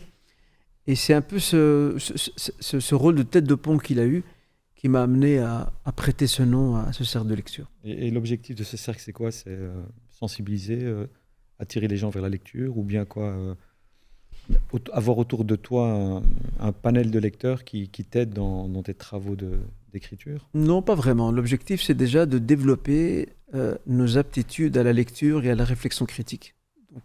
Au sein des membres même de ce cercle de lecture, mais aussi, nous sommes une quinzaine. Mais également, chacun à son niveau, travailler à conscientiser et à encourager à la culture de la lecture dans leur cercle. C'est d'ailleurs pour cette raison qu'il m'arrive de faire des séminaires sur l'art de la lecture, des conférences aussi autour de ce sujet. Ça participe de cette entreprise de sensibiliser quant à l'importance de la lecture. Et là, aujourd'hui, en 2024, ce cercle de lecture tourne tout le temps depuis 2009. Oui, depuis 2009, oui.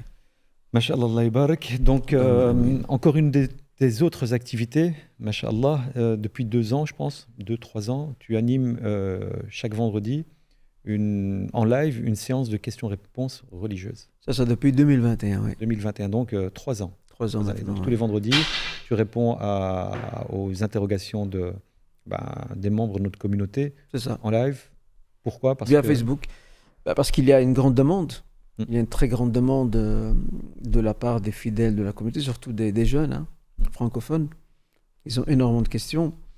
Et au lieu d'aller dénicher leurs réponses sur les réseaux sociaux ou via des pseudo-mouftis qu'on retrouve via ce qu'on appelle les influenceurs, on essaie de mettre à contribution notre modeste savoir et notre humble expérience. Tu réponds à une demande en fait. C'est ça, on répond à une demande. Tu reçois beaucoup de questions Assez régulièrement, ouais. Il y a pas mal de questions qui viennent par mail, par message. Je suis inondé d'ailleurs de messages dans tous les sens. Insta, Facebook, mail, SMS, ça fuse dans tous les sens. Ouais.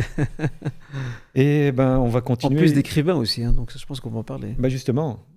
Projet d'écriture aussi. Justement, tu as écrit, tu as publié 3 livres. Donc un premier livre qui était l'humilité dans la prière, al-khushu' fi salat. C'est ça.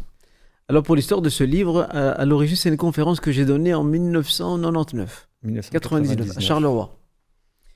Et suite à cette conférence, certains frères à l'époque m'ont dit pourquoi tu n'en ferais pas un livre? Retranscrit là en... Alors bon, j'étais fort occupé à l'époque. Je n'étais pas très tenté par l'aventure. Qu'est-ce que j'ai fait? Mes notes, je les ai mises dans un tiroir dans mon bureau à la maison. Je les ai laissées là. Et de temps à autre, j'y revenais. J'apportais des annotations, des petits compléments d'information. Et lorsque j'ai intégré les éditions de Haïd en 2013, je me suis dit, c'est l'occasion d'aller dépoussiérer ce manuscrit. 14 années plus tard. C'est ça, d'aller dépoussiérer ce manuscrit, travailler dessus. Et c'est comme ça que c'est le premier ouvrage que j'ai pu sortir. L'humilité dans la prière. Et puis ensuite, tu sors un deuxième ouvrage qui est Le jeûne de Ramadan. C'est bien ça? C'est ça, oui. Et ensuite, tu sors l'ouvrage que j'ai devant moi, celui-ci que je vais montrer à nos auditeurs, donc la zakat. La zakat, finalité, prescription et perspective future. Première question, prière, jeûne, zakat. L'idée, c'était quoi? C'était de sortir un livre sur chacun des 5 piliers de l'islam? Non, pas du tout. Le meilleur des planificateurs qui a décidé cela? C'est le meilleur des planificateurs qui a décidé, effectivement. J'ai d'autres projets d'écriture, mais qui n'ont rien à voir avec ça. Tu peux nous raconter l'histoire de ce livre, de ce très beau livre on en parlera un peu plus tard à nos frères et sœurs, que je conseille d'avoir dans sa bibliothèque, l'histoire de la zakat. Alors, il faut savoir que quand j'ai terminé l'écriture de mon livre sur Ramadan et qu'il a été publié, j'ai longuement réfléchi sur quoi j'allais m'engager. J'étais en cours aux éditions Le Hadith. Et après mûre réflexion, et au vu des nombreuses questions que je recevais, j'ai décidé de rédiger un livre sur les zakat. J'avais commencé en 2017, mais j'ai dû mettre de côté ce projet d'écriture parce que je devais me consacrer et me concentrer sur Zad al-Ma'ad d'Ibn al-Qayyim au niveau de la relecture. Ça m'a pris quand même un an et demi, plus d'un an et demi. Et en 2018, j'ai commencé un peu à retoucher mon livre sur la zakat. Et quand j'ai intégré la Ligue d'entraide islamique, donc la mosquée Al-Khalil, malheureusement, au vu des responsabilités que j'avais au sein de l'institution, je n'avais plus beaucoup de temps pour travailler sur de la zakat. J'avais avancé un tout petit peu, moins d'un tiers, mais bon, c'était mis en suspens. Et en fait, l'aubaine est venue avec le Covid, vu que nous étions en chômage technique. On économise du temps. Alors je me suis dit, c'est le moment ou jamais de mettre les bouchées doubles. Et donc, je commençais tôt le matin et je terminais ça dépend, 17h, 18h, parfois 19h. Passer ta journée à rédiger. Recherche, écriture. Exactement, toute la journée à écrire, à faire des recherches, à analyser, à comparer. Et là, j'ai avancé à une très grande cadence. Et franchement, c'était franchement une très belle aubaine. Bon, le Covid, on sait que ça a été aussi une tragédie pour beaucoup de familles qui ont perdu leurs proches, qu'Allah subhanahu wa ta'ala leur accorde de la rahma et que Dieu accorde la patience à toutes les familles, qu'elles soient musulmanes ou non, face à la perte d'un proche.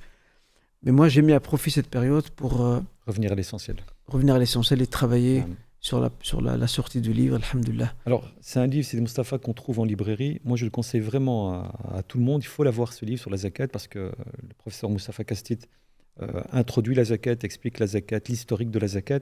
Et puis, il y a une partie qui est très intéressante, parce qu'on ne pourra pas le faire aujourd'hui. Il y a énormément de questions pratico-pratiques que la plupart des musulmans se posent. La réponse y est. Et puis, à un moment même, on en parlera un peu plus tard, tu introduis ce qu'on appelle le waqf, ainsi de suite.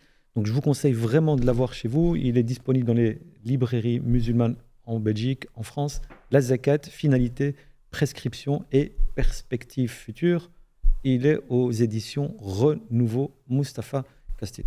C'est Mustapha, par rapport à la zakat, moi je pourrais rester toute la journée à te poser des questions sur la zakat parce que voilà, mais je vais essayer de me limiter à 2-3 questions qui pour moi sont fondamentales. La première des questions que je voudrais te poser, tu milites dans le livre et tu milites dans la vie de tous les jours lorsque tu parles de la zakat pour l'institutionnalisation de la zakat, le fait de centraliser la zakat. C'est quoi? La centraliser pour mieux la redistribuer? Effectivement, c'est l'un des thèmes phares que je traite dans l'ouvrage. C'est la mise en place d'une structure, d'une institution qui non seulement va récolter la zakat, mais va planifier avec stratégie sa redistribution. Et je m'inspire pour ce faire de certaines expériences qui sont en cours au Royaume-Uni, surtout au Royaume-Uni, mais aussi en France. D'ailleurs, je suis parti faire des interviews en France, au Royaume-Uni, pour rencontrer des acteurs qui sont impliqués dans ce projet. J'ai également interviewé notre très cher frère Mohamed Boulif, qui d'ailleurs, pour l'information, a lancé une fondation. Alhamdoulilah, ça me réjouit énormément. Il a lancé une fondation de la zakat, qui aura pour objectif justement de la récolter, de la redistribuer. Je crois que la redistribution de la zakat, elle sera beaucoup plus efficace. Alors bien sûr, je tiens à préciser un point fondamental.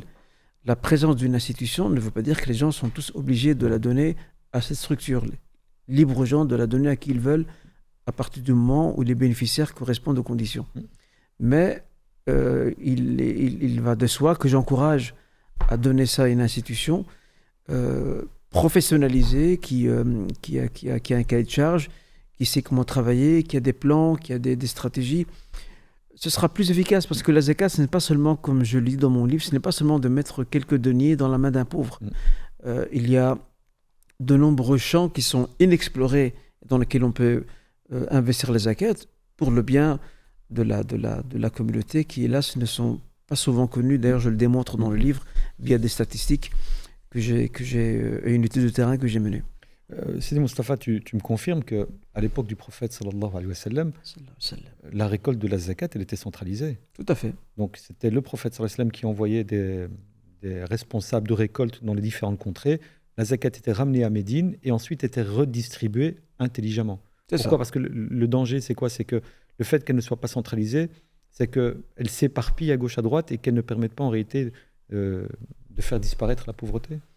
Oui, et puis en même temps, j'ai envie de rajouter que la collecte de la zakat a été une prérogative, voire une fonction régalienne des États musulmans jusqu'à la colonisation. Avec l'avènement des États-nations, aujourd'hui, la plupart des pays musulmans ne récoltent plus la zakat. Tu comptes sur le bout des doigts les États musulmans qui récoltent la zakat. La plupart ne le font plus. Ça, c'est le fruit du colonialisme. Mais jusqu'à l'époque ottomane, et même, on va dire, les pays qui n'étaient pas sous l'autorité ottomane, jusqu'avant la colonisation, ça faisait partie de leur prérogative de récolter, de la redistribuer. Tu sais, Sidi Moustapha, je lisais il n'y a pas très longtemps les estimations faites des montants de la zakat qui pourraient sortir annuellement. On les estimait... Alors, la fourchette est énorme, mais au minimum, on estimait que ça tournait à 350 milliards de dollars. Et selon certaines estimations, ça pouvait même monter jusqu'à 750 milliards de dollars, en sachant que les budgets humanitaires de l'ONU, c'est 30-40 milliards. Donc, une zakat correctement récoltée et parfaitement redistribuée, réglerait-elle pas tous les problèmes du monde ? Pauvreté, famine, destruction suite à la guerre ou quoi que ce soit. Ça, c'est certain. Si la zakat est bien redistribuée, il est clair que... En fait, le principe de la zakat, c'est quoi ? C'est de pouvoir assurer, dans sa redistribution, d'assurer ce qu'on appelle un ruissellement. C'est un terme très connu chez les hommes d'impôts et de finances. C'est le ruissellement. C'est de permettre à la zakat d'arriver aux différentes couches sociales et de pouvoir toucher les différents bénéficiaires, donc à partir du moment, bien sûr, où ils répondent aux conditions. Et surtout de réguler les disparités qu'il y a entre les classes sociales. On diminue ces fameuses disparités de manière à ce qu'il n'y ait pas des gens qui sont extrêmement riches et d'autres qui soient extrêmement pauvres. Mais c'est plus que cela en réalité. Et ça, je le défends dans l'ouvrage. L'objectif de la zakat, et ça c'est un paradigme que je soutiens avec force, l'un des objectifs de la zakat, c'est de pouvoir aider la personne à accéder à ce qu'on appelle al-karama, la dignité. Et pour accéder à la dignité, le karama, il faut pouvoir devenir autonome. Il faut affranchir les gens pauvres, les gens qui sont dans l'indépendance, les affranchir d'être toujours au crochet de la société malgré eux et de leur permettre à leur tour de contribuer au bien-être de la collectivité, de la société, en leur accordant ce qu'on appelle haddul kifaya, ce fameux seuil de la suffisance. La zakat peut aller dans ce sens-là. Ok, Sidi Moustapha. Deuxième question que je voudrais te poser à Sidi Moustapha. Donc, tu l'expliques bien dans ton livre et en plus tu le vulgarises très bien. Pour être redevable de la zakat, 2 piliers, 2 conditions. La toute première, c'est l'assiette, ce fameux nisab. Et deuxième pilier, c'est al-hawl, le fait qu'une année égérienne tourne. Au niveau de nisab, alors on le sait tous, on l'a appris, ce nisab, il va se calculer ou bien par rapport à l'or, 85 grammes, ou par rapport à l'argent, 595 grammes. C'est ça. Comment est-ce que Monsieur Tout-le-Monde choisit quel nisab il va mettre en application ? Parce que les 85 grammes aujourd'hui, c'est quasi 6 000 €, alors que les 595 grammes d'argent, c'est 600 €. Tout le monde tend vers les 5 500, parce que tout le monde n'a pas 5 990 € sur son compte en banque, alors que Monsieur Tout le Monde a 500 €. Est-ce que c'est moi qui décide lequel des 2 nisabs je dois choisir, ou bien est-ce que c'est la mosquée, ou ce sera le rôle de l'institution qui va centraliser cette zakat ? Alors déjà, il faut savoir une chose, c'est que cette question de savoir lequel des 2 nisabs, des 2 repères, ou des 2 métaux on va privilégier pour calculer le nisab, est-ce que c'est l'or ou l'argent ? C'est une question contemporaine, controversée. Les anciens ne se posaient pas cette question.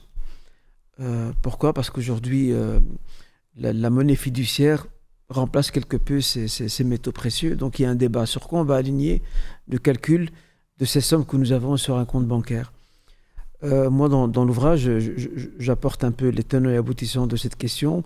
les arguments des uns et des autres, mais il est clair que dans l'absolu, aligner sa zakat sur le nisab de l'or est toujours beaucoup plus intéressant pour ses bénéficiaires. Toutefois, si une personne voit que pendant des années, elle n'atteint pas ce nisab-là parce que le nisab de l'or est un peu trop élevé, il va sans dire qu'il lui sera très très encouragé de se rabattre sur le nisab de l'argent, au moins pour ne pas perdre cette bonne habitude de sortir la zakat fréquemment. Ça, c'est un point. Un autre point, je ne pense pas que, je ne pense pas qu'une institution qui se dédie à la récolte de la zakat et sa redistribution, je ne pense pas que c'est elle de trancher cette question. Je pense qu'elle doit laisser les deux formules ouvertes. En tout cas, c'est mon point de vue personnel. Les deux formules ouvertes parce que les gens n'ont pas les mêmes ressources financières. Il peut arriver une personne pendant 10 ans de ne pas atteindre le nisab du tout s'il est aligné sur l'or. Mais elle peut l'atteindre via l'argent. C'est ça. Donc ça reste une question assez ouverte et c'est en fonction de chacun. Et quand tu dis, si Moustapha, que c'est une question contemporaine, c'est quoi? Dans le passé, le nisab de l'or et de l'argent se valaient plus ou moins? Parce que là, maintenant, il y a une grosse différence entre les deux. Est-ce qu'avant, ils se valaient plus ou moins? Et donc, en fait, que tu comptes le nisab de l'or ou de l'argent, tu étais plus ou moins à la même assiette? En fait, ils ne se valaient pas, mais les gens pratiquaient les deux, en fait. Ils pratiquaient les deux parce qu'ils n'avaient pas de monnaie fiduciaire dans les temps passés. Aujourd'hui, la monnaie fiduciaire, je l'explique aussi dans l'ouvrage. Remplacée. Non seulement elle remplace, mais elle s'est aussi quelque peu détachée de son, on va dire, de son rapport à l'or, essentiellement. Il y a toute une histoire que je résume dans l'ouvrage. Et pour cette raison, la question aujourd'hui est une question contemporaine, controversée, qui ne se posait pas du tout dans le passé. Pas du tout. Barakallahu fik, Sidi Moustapha, une troisième et dernière question par rapport à la zakat, et ça, on me la pose souvent moi, la zakat du salarié. Une personne qui est salariée, qui reçoit un salaire mensuel sur son compte, et qui te dit, Sidi Moustapha, mais moi je ne sais pas, chaque mois je reçois mon salaire, et puis chaque mois je paye des factures, et là j'ai de l'argent sur mon compte, mais je ne sais pas quel argent a terminé son année de celui qui n'a pas terminé son année. On lui répond quoi à cette personne-là? Il faut tout simplement se référer aux conditions essentielles de la zakat. C'est d'avoir un nisab qui se maintient, qu'on l'aligne sur l'or ou sur l'argent. Bon, c'est vrai que sur l'or, ce sera un peu plus compliqué. Mais dans l'absolu, vu que c'est la vie qui est le plus pratiquement appliquée en Europe, qui est d'aligner le nisab sur l'or, en tout cas, c'est ce qui est d'usage. Il faut pouvoir répondre à cette condition-là. Il y a la condition de l'échéance de l'année lunaire. On ne sort pas la zakat sur un salaire parce qu'on a un salaire sur le compte. Le salaire, il entre, une partie va dans certaines charges, dans les frais, on va dire, propres à son foyer et ainsi de suite. Mais si je sais que j'ai un capital dormant et qui répond aux conditions de la zakat en termes de nisab et qu'une année lunaire s'est écoulée, il va de soi que je vais prélever dessus ces fameux 2,5% ou divisé par 40 pour faire plus simple. Et donc quoi par exemple, chaque premier Ramadan, le salarié fonctionnaire regarde ce qu'il a sur son compte. S'il a plus que le nisab, il paye la zakat? Non, en fait, le jour où il atteint le nisab, il commence à compter. Après, bon, l'or peut fluctuer parfois, si on s'aligne sur l'or, mais il fluctue légèrement. Il faut toujours faire une marge. Un point de départ. C'est ça, voilà. Et à ce moment-là, imaginons qu'il a atteint le nisab premier de Ramadan, eh bien, il devra surveiller jusqu'au premier de Ramadan de l'année suivante pour voir s'il répond toujours à la condition du nisab. Si entre-temps, selon l'avis majoritaire des savants, parce qu'il y a débat aussi là-dessus, si entre-temps, ce fameux nisab a baissé parce qu'il y a eu des dépenses, eh bien, il ne sera plus redevable de la zakat pour cette année-là. Plus important, c'est de se maintenir au minima son nisab. S'il augmente, ce n'est pas grave. Voilà donc ce qu'on peut dire par rapport à cette question-là. À la kulli hal, c'est très technique. Et je conseille encore une fois à notre public d'acheter ce livre. Il est en français, il est très bien expliqué, vulgarisé et il répond à énormément de questions que vous pourriez vous poser sur la zakat. Tu disais là tout à l'heure, Sidi Moustapha, que la colonisation a été une des causes ou la cause de la fin de la centralisation de la zakat. Il y a une autre institution qui, à cause de la colonisation, a disparu ou a fortement freiné. C'est le fameux waqf. Tout à fait. On appelle le droit de main morte. Est-ce que tu peux nous expliquer un peu ce que c'est que le waqf, Sidi Moustapha? Les Français, par exemple, en Algérie, ont confisqué le waqf.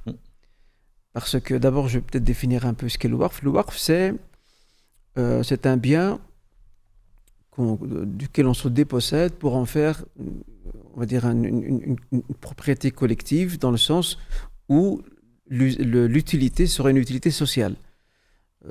Peut-être par l'exemple, la définition va mieux se clarifier.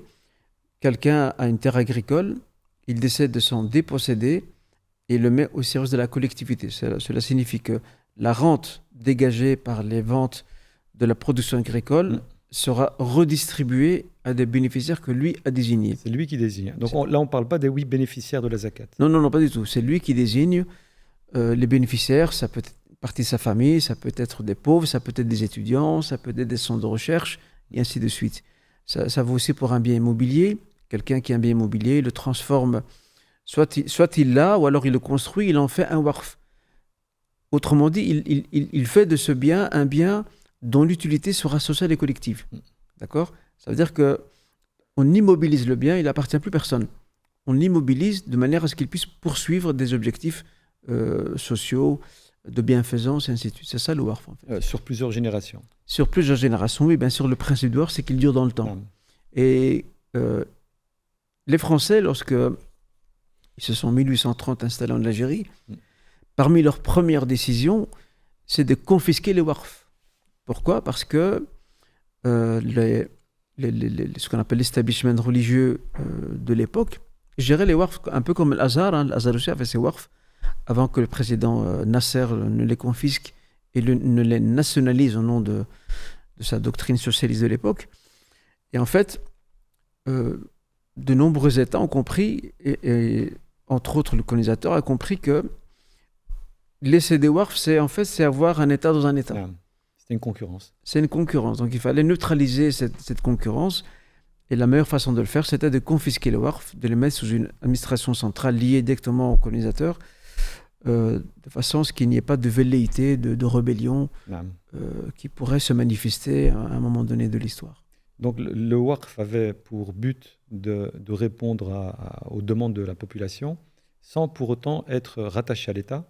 Donc le colonisateur a vu ça comme un danger parce que voilà, il y a la concurrence et puis même il y a l'establishment religieux était indépendant de l'État. Tout à fait. Donc en annulant ces fameux waqf, automatiquement tu remets l'establishment et la population à la botte du gouvernement. C'est ça, il prive l'establishment de ses ressources.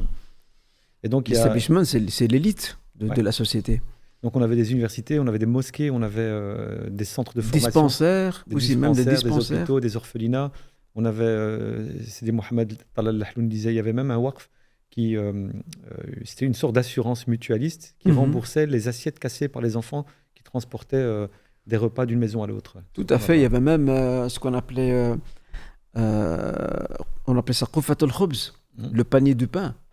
Ça, c'était dans l'Empire ottoman, où des gens finançaient de façon hebdomadaire un panier, donc des centaines ou des milliers de paniers dans lesquels il y avait du pain, et ils laissaient dans des épiceries, et en fait, les gens venaient se servir. Et les gens venaient et recevaient donc ce panier-là. Vous voyez, le compagnon Abu Darda, lui, au Cham, il avait créé un waqf qui consistait à servir de la soupe. C'était son waqf. Les Ottomans à Jérusalem, Beth el-Maqdis. Il faut savoir que la Palestine, pendant près de 500 ans, était sous autorité ottomane. Et je ne sais pas si ce restaurant populaire existe toujours aujourd'hui, mais force est de constater qu'à l'époque ottomane, il y avait un restaurant populaire, c'était un waqf, dans lequel des gens pauvres pouvaient venir, des gens pauvres, isolés, pouvaient venir manger, recevoir un repas gratuitement. Et ça fonctionnait sous forme de waqf. Tout à fait. Donc tu peux multiplier à l'envi on va dire les formules de waqf. Et le waqf lui-même était l'un des éléments moteurs de la civilisation islamique. Ce qui a permis à de nombreux savants dans toutes les disciplines d'écrire et de produire. Le waqf. C'est le waqf. Les bourses. Parce qu'ils avaient des bourses, parce qu'ils étaient pris en charge par des centres de recherche qui fonctionnaient sous forme de waqf. Et ils n'avaient pas à s'inquiéter pour son fin de mois. Ouais. Ce qui fait qu'on le libérait du souci matériel pour qu'il s'investisse et il donne le meilleur de lui-même dans ce qu'il pouvait produire et apporter à la collectivité et à la civilisation islamique. Ajib, extraordinaire. Alors je vais revenir justement au mode de fonctionnement des mosquées, au mode du financement des mosquées. Aujourd'hui, les mosquées, elles vivent grâce aux cotisations, ce qu'on appelle le chart. Oui. lorsqu'on a vécu le confinement, après quelques semaines, le fait que les gens n'aillent plus à la mosquée, donc ne déposent plus cette somme d'argent dans la caisse de la mosquée, on a eu plein de mosquées qui étaient au bord de la faillite. Tout à fait. Des mosquées ont vraiment souffert. Est-ce que ce qu'on a vécu en 2020, 2021, est-ce que ce n'est pas l'occasion pour nous de réformer le mode de financement et de revenir vers ce fameux waqf? Réfléchir à comment faire en sorte de pérenniser le financement des mosquées sans être dépendant des fidèles. En fait, la prise de conscience aiguë, mais concernant par rapport à l'importance du waqf, s'est produite justement à ce moment-là, pendant le Covid. J'ai été contacté par certains imams, par certains responsables de mosquées qui m'ont fait part que leur structure, donc leur mosquée, était dans une mauvaise passe financière parce qu'il n'y a plus d'entrée d'argent. Et c'est là que j'étais justement en train d'écrire mon ouvrage sur les zakats. C'est là que j'ai pris vraiment conscience que, effectivement, il est temps j'en parle dans la préface, dans l'avant-propos, pardon, j'ai pris conscience qu'il était temps de dépasser ce mode de fonctionnement désuet qui date des années 70-70, celui du charte, pour passer à un autre modèle de gestion de la mosquée, qui est celui du waqf. Nos mosquées dans l'histoire de l'islam ont toujours fonctionné sous forme de waqf. Elles avaient toutes des épiceries, des boucheries, des salons de coiffure, des hammams qui étaient payants. Et ça, bien sûr, ces bénéfices revenaient à la mosquée même. Tu vois, et la communauté indo-pakistanaise au Royaume-Uni, elle a une culture du waqf qui est très très développée. Moi, je vais souvent au Royaume-Uni, à Londres plus précisément, et j'ai pu visiter certains waqf là-bas. Ils sont très très en avance sur nous par rapport à ça. Et c'est dommage que nous sommes encore en retard et qu'on fonctionne encore avec ce vieux système. Et d'ailleurs, c'est pour cette raison que j'accorde beaucoup d'importance ces dernières années à la question du waqf. Je donne des séminaires, j'écris parfois des articles, je développe certaines choses. Même ces derniers temps, je suis aussi sollicité par certains frères, certaines sœurs qui ont des projets de waqf. Je les accompagne dans la mise en place de ces projets parce que le waqf, c'est l'avenir. Il ne faut pas chercher midi à 14h. Il faut aller de l'avant. Et quoi, nos mosquées sont réticentes à ça? C'est quoi qu'est-ce qui freine? Tu mets sur la table une solution à leurs problèmes financiers. Pourquoi est-ce qu'on ne passe pas justement à ce système de waqf? Elles sont réticentes parce qu'elles sont habituées à leur zone de confort. Tout ce qui est nouveau fait peur. Mais je crois qu'à un moment donné, ça va s'imposer avec force, sachant que nos mosquées possèdent d'immenses espaces qui ne sont pas exploités. Toute l'année, ces espaces sont vides, à part pour les utiliser pour des cours pour l'école arabe ou pour des adultes, ou encore pour Ramadan, pour la nuit du 27, voire l'Eid. Mais le reste de l'année, ces espaces sont vides et c'est très dommage. Et ça va s'imposer. Ça va s'imposer. Ça va s'imposer. Et comment ça fonctionne? Donc, je viens avec un projet waqf et je le propose à la mosquée, ou bien la mosquée va devoir se restructurer parce que des commerces, les mosquées n'ont pas de commerce. Comment ça se passe? C'est quoi? C'est récolter des fonds waqf, puis acheter un bien immobilier, et le loyer du bien immobilier permettra de financer l'imam, l'eau, le chauffage, l'électricité, les travaux. C'est comme ça que ça fonctionne? Alors déjà, la première chose, que si une mosquée, là nous citons l'exemple d'une mosquée, si une mosquée veut se convertir en véritable waqf, parce qu'il faut savoir qu'une mosquée, par principe, est un waqf. Parce que la mosquée, elle appartient à personne. Mais on revient au souci de tout à l'heure, quand je disais que certains s'approprient la mosquée. C'est ça, tout à fait. Par principe, une mosquée est un waqf. La première étape avant de se convertir en véritable waqf, c'est-à-dire en structure autonome sur le plan financier, c'est d'abord se soumettre à un audit. Un audit externe. Externe, bien évidemment. Un audit externe qui va pointer du doigt ce qui ne va pas dans le mode de fonctionnement de la mosquée, de l'ASBL qui gère la mosquée. Pourquoi? Parce que lorsqu'on a pris l'habitude d'avoir un mode de fonctionnement assez classique, traditionnel, la zone de confort, les défauts n'apparaissent pas vraiment parce qu'on est entre nous, l'un couvre l'autre. Mais quand demain tu as un bien immobilier par exemple, ou alors tu investis dans un commerce qui te rapporte de l'argent, là tu es confronté à un autre schéma économique qui est celui d'entrée financière régulière et même importante. Et c'est là que tous les défauts de fonctionnement qui furent les tiens, vont apparaître au grand jour. Et pour cette raison, il faut d'abord se soumettre à un audit externe qui va aider les responsables à améliorer le mode de fonctionnement. Et seulement après, on regarde de quelle manière on pourrait avoir un waqf rentier. Parce que je rappelle, la mosquée par principe est un waqf, je l'ai dit, mais ce n'est pas un waqf rentier. La mosquée ne génère pas de l'argent. Et dans l'histoire de l'islam, toutes les mosquées, on les trouvait adossées à des waqf rentiers, des commerces, des hammams, des écoles, des dispensaires. Ça permettait de faire fonctionner la mosquée. D'ailleurs, il n'est pas rare, je le dis souvent dans des séminaires, il n'est pas rare de lire dans la biographie de certains mécènes de l'histoire de l'islam, de dire « Wa'awqafa laha awqafan » ou « Awqafa lahu awqafan ». Donc, il a mis en place des waqf rentiers pour l'école ou pour la mosquée. Parce qu'une école, par principe, à moins que tu demandes des frais d'inscription, mais une école, par principe, ne génère pas d'argent, une mosquée non plus. Donc, il faut prévoir un financement, et le waqf rentier est la meilleure solution pour pouvoir y arriver. Tu as l'impression que les mentalités commencent à changer là depuis quelques années. Toi, ça fait 2-3 ans que tu en parles intensément. Je me rappelle, tu étais venu chez nous à la mosquée au centre Al-Hikma, tu en avais parlé, et il y a des discussions maintenant pour réfléchir comment y arriver. Tu penses qu'il y a une certaine maturité qui s'installe et qu'on va, de gré ou de force, aller vers ça? Alhamdoulilah, je peux dire que les lignes commencent à bouger. D'ailleurs, j'ai été sollicité par quelques mosquées qui m'ont invité afin d'échanger avec ces responsables et surtout de leur expliquer ce qu'est le waqf, comment ils pourraient éventuellement mettre en place un waqf. Donc, il est pour des associations, pas seulement les mosquées. Il y a aussi des associations qui sont intéressées par le mode waqf, se convertir en waqf pour être autonome, pour ne plus être dépendant des dons on va dire des contributeurs. Et je pense qu'avec le temps, Inch'Allah, ça va aller je l'espère en tout cas, dans ce sens-là, Inch'Allah. Mais c'est l'avenir. Qu'Allah facilite, Sidi Moustapha. Amin. Encore un autre projet sur lequel tu as travaillé, c'est la fameuse plateforme, l'application Jawab. Donc pour notre public, Jawab, c'est un jeu de mots entre Jawab en français, en arabe, qui veut dire réponse, et web, W-E-B, qui est le web. Et donc Jawab, ce serait une plateforme qui aura pour tâche de répondre aux questions religieuses des fidèles, des musulmans, de la communauté. Tu en es où dans cette fameuse plateforme? C'est toujours en cours parce que le site maintenant a dû être reconstruit et refait de fond en comble. Mais ce qui m'a amené à lancer ce projet et à solliciter quelques acteurs communautaires pour faire partie du collectif qui va gérer ce projet, c'est un incident qui s'est produit durant le premier Ramadan pendant le Covid.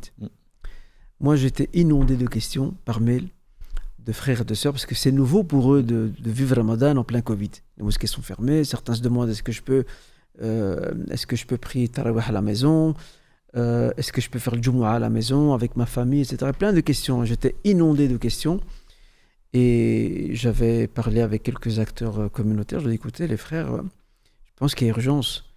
Il y a urgence de mettre en place une plateforme qui puisse répondre aux questions avec des répondants qui connaissent bien le contexte. Qualifiés. Qui sont qualifiés sur tout ça, qui connaissent très bien le contexte, qui sont issus du milieu et non pas importer des questions de l'extérieur, comme il arrive souvent malheureusement.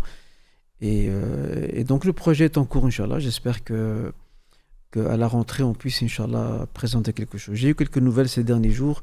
Positives. Et positives, Inch'Allah. Apparemment, le frère a bien avancé dans la reconstruction du site, Inch'Allah. Et justement, cette plateforme, elle fonctionnerait sous forme de waqf. Donc ce sera aussi un waqf, parce qu'à un moment donné, les répondants, il faudra les financer, bien parce sûr.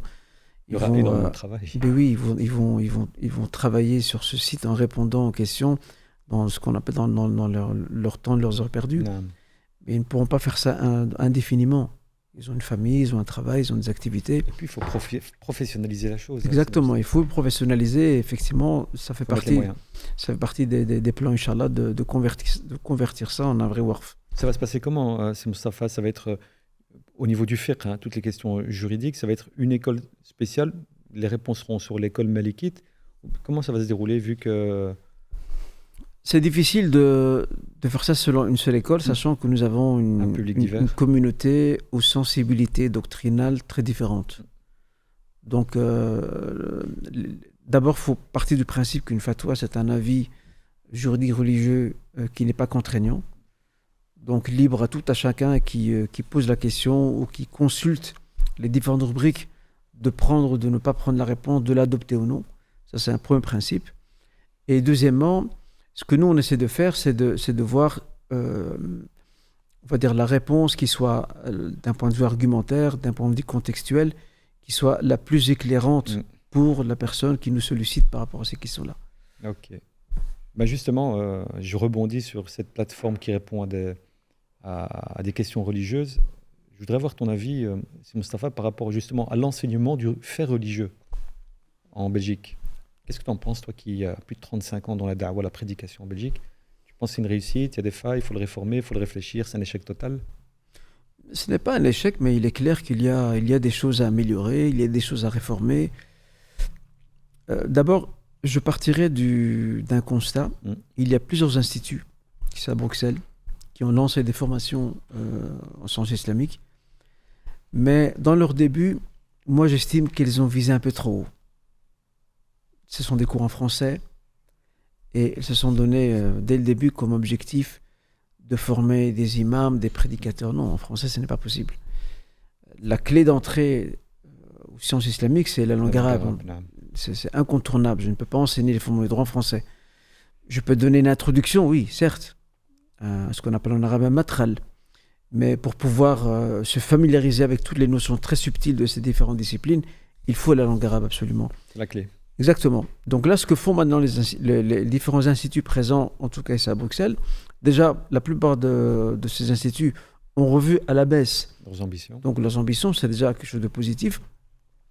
Mais je pense qu'il y a encore des efforts à faire, à mon point de vue, pour essayer d'adapter le cursus et de le rendre le plus proche possible à nos réalités communautaires et sociétales.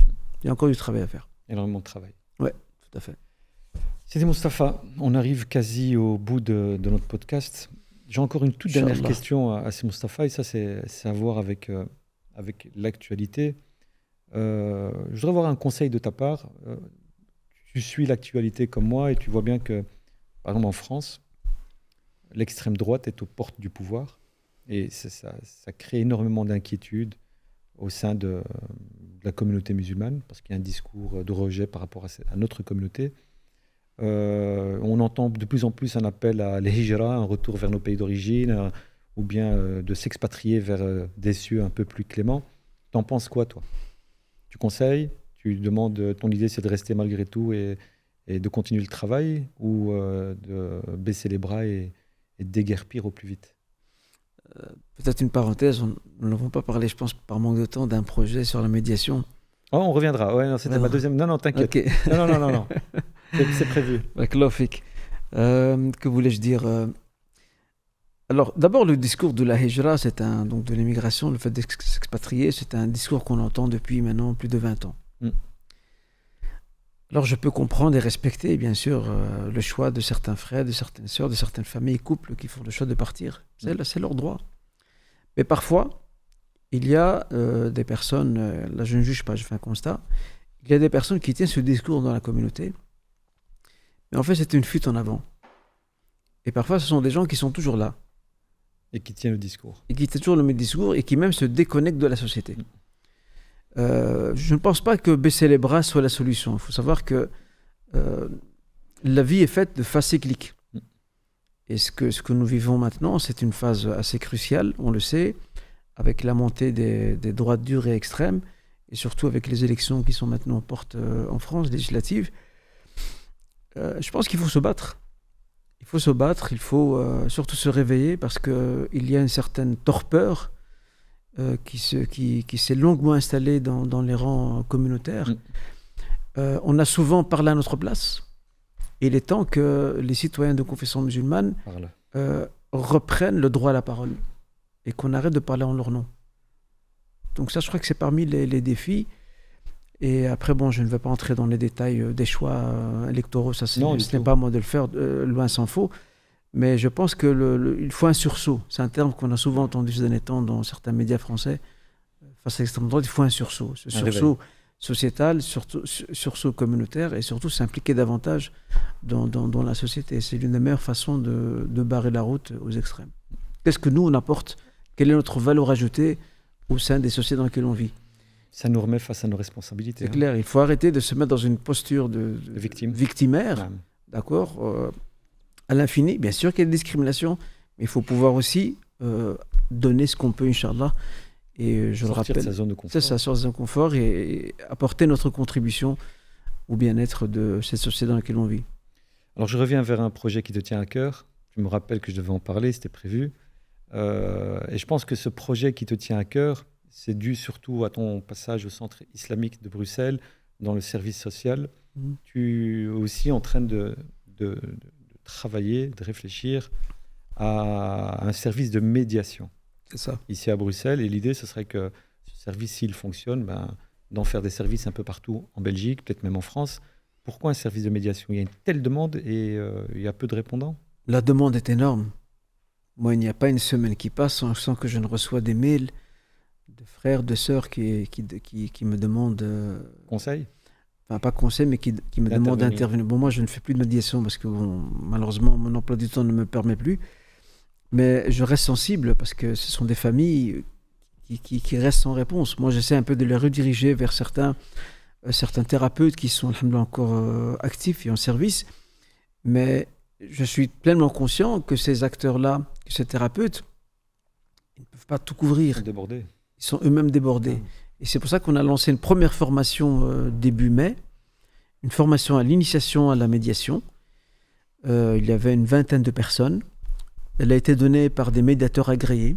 Elle est destinée à qui ? À des acteurs communautaires, des éducateurs, des enseignants ou monsieur tout le monde ? Non, c'est un peu monsieur tout le monde. Toute personne intéressée qui souhaiterait à l'avenir s'investir comme médiateur ou médiatrice était la bienvenue dans cette formation. Donc c'était des médiateurs agréés qui expérimentaient surtout, qui ont dispensé cette formation. Moi, j'ai donné une intervention, mais vu que j'étais en voyage, je l'ai enregistrée avant de partir, sur les fondements islamiques de la médiation. Et là, on prépare d'autres, Inch'Allah, formations, parce que l'objectif, c'est quoi ? C'est de mettre sur le terrain des médiateurs. Et il y a quelques mosquées qui ont déjà manifesté leur intérêt pour ce projet. Donc, on va créer des antennes dans des mosquées et des associations qui offriront une médiation à des couples et des familles qui sont en but à ces problèmes et ces difficultés, Inch'Allah. Et on espère que ça puisse se multiplier au grand maximum. C'est un projet sur long terme. C'est pas, mais là, on parle bien de médiation, entre guillemets, islamique. C'est ça, oui. Donc, c'est répondre à un public musulman qui vit des difficultés, des soucis, des problèmes de couple, de famille, d'éducation, ainsi de suite. C'est vers ça que ce système... Parce que c'est ce public-là qui, aujourd'hui, nous interpelle. Les mails que je reçois, c'est des gens issus de la communauté qui cherchent... Et j'ai envie peut-être de rebondir sur un point. J'ai envie de dire à nos frères et sœurs qui nous écoutent et qui nous visionnent, j'ai envie de leur dire, c'est une phrase que j'aime utiliser, l'imam n'est pas un Superman. Oui, il m'est déjà arrivé, malheureusement, de décliner, malgré moi, certaines demandes de familles qui me demandent d'intervenir auprès de leurs ados. Moi, je ne suis pas compétent pour intervenir auprès d'ados. Je ne suis pas psy, je ne suis pas thérapeute. Ce que j'ai appris dans la médiation, je l'ai appris sur le tas. Là, je comprends ces familles qui se disent, voilà, on se dirige vers un imam, il aura peut-être le bon mot, la bonne parole, mais je souhaiterais aussi souligner que parfois les problématiques des ados, c'est une problématique qui est bien plus profonde et qu'une simple exhortation ne pourra pas résoudre du jour au lendemain. Moi, je compare souvent l'exhortation qu'un acte religieux ou une parole sage qu'un acte religieux peut apporter à un ado dont les parents se plaignent. Moi, je compare ça à une aspirine. Il va peut-être t'écouter, il va te remercier, ça va peut-être le marquer, le faire réfléchir, mais quelques jours plus tard, rebelote, il recommence ce qu'il faisait, chasse le naturel, revient au galop. Mais une thérapie va mettre le doigt sur les vrais problèmes, quelles sont les racines de ce mal-être.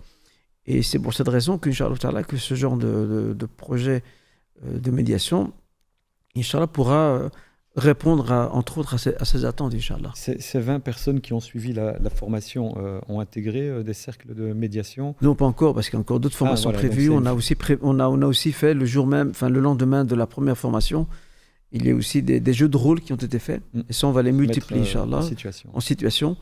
Et ça aussi, on va le refaire, Inch'Allah, à la rentrée.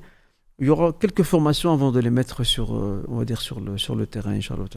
Sidi Moustapha, barakallahu fik, jazakallahu khaira. Ça a été vraiment pour moi un plaisir que de te recevoir, que de discuter, de partager avec toi. Tu as, mashallah, tu as un constat de la réalité de la communauté musulmane en Belgique et certains en France aussi, qui est vraiment à prendre en considération. Tu as beaucoup de choses à dire, tu as une expertise Magnifique, masha'Allah, Allah yabarak fik. Alors avant de libérer ces Mustapha, on a un rituel dans l'émission. En fin d'émission, l'invité s'adresse directement au public. Il y a une caméra ici à ma droite, derrière moi. Quelques minutes. Qu'est-ce que tu aurais à dire aux frères et aux sœurs qui vont suivre ce podcast, pour certains qui vont te découvrir et qui attendraient de toi un mot, une parole, une piste dans leur vie de musulman de tous les jours en France et en Belgique? Alors moi, je serai très bref, très court après ce très bel échange et plus qu'enrichissant. Si j'avais quelque chose à dire, ce serait d'encourager nos frères et sœurs à s'épanouir et à réaliser leur vocation et leurs rêves. Je pense que nous avons tous, alhamdoulilah, toutes et tous, nous avons des potentiels, nous avons des capacités, il faut les exploiter. Les moyens, parfois, peuvent nous faire défaut, mais il ne faut jamais baisser les bras. Ça, c'est la première chose. La deuxième chose, j'aime citer ce proverbe arabo-musulman qui dit Al-mu'minu kal-ghayth, aynama waqa' nafa'. Le croyant est tel une averse. Là où elle tombe, elle n'apporte que du bien. Alors essayons d'apporter, Inch'Allah, notre plus-value, notre valeur ajoutée, quoi qu'en pensent nos détracteurs. Essayons de l'apporter. Nous ne le faisons pas pour faire plaisir aux gens, mais nous le faisons parce que nous sommes mus et animés par notre foi, par notre conviction que nous devons participer à la marche de l'histoire et surtout au bien-être de nos prochains, quels qu'ils soient. Ce sont les quelques mots que j'ai envie de partager avec vous, Inch'Allah, en espérant que ces mots puissent être utiles pour moi-même avant tout et pour vous toutes et tous qui nous écoutez.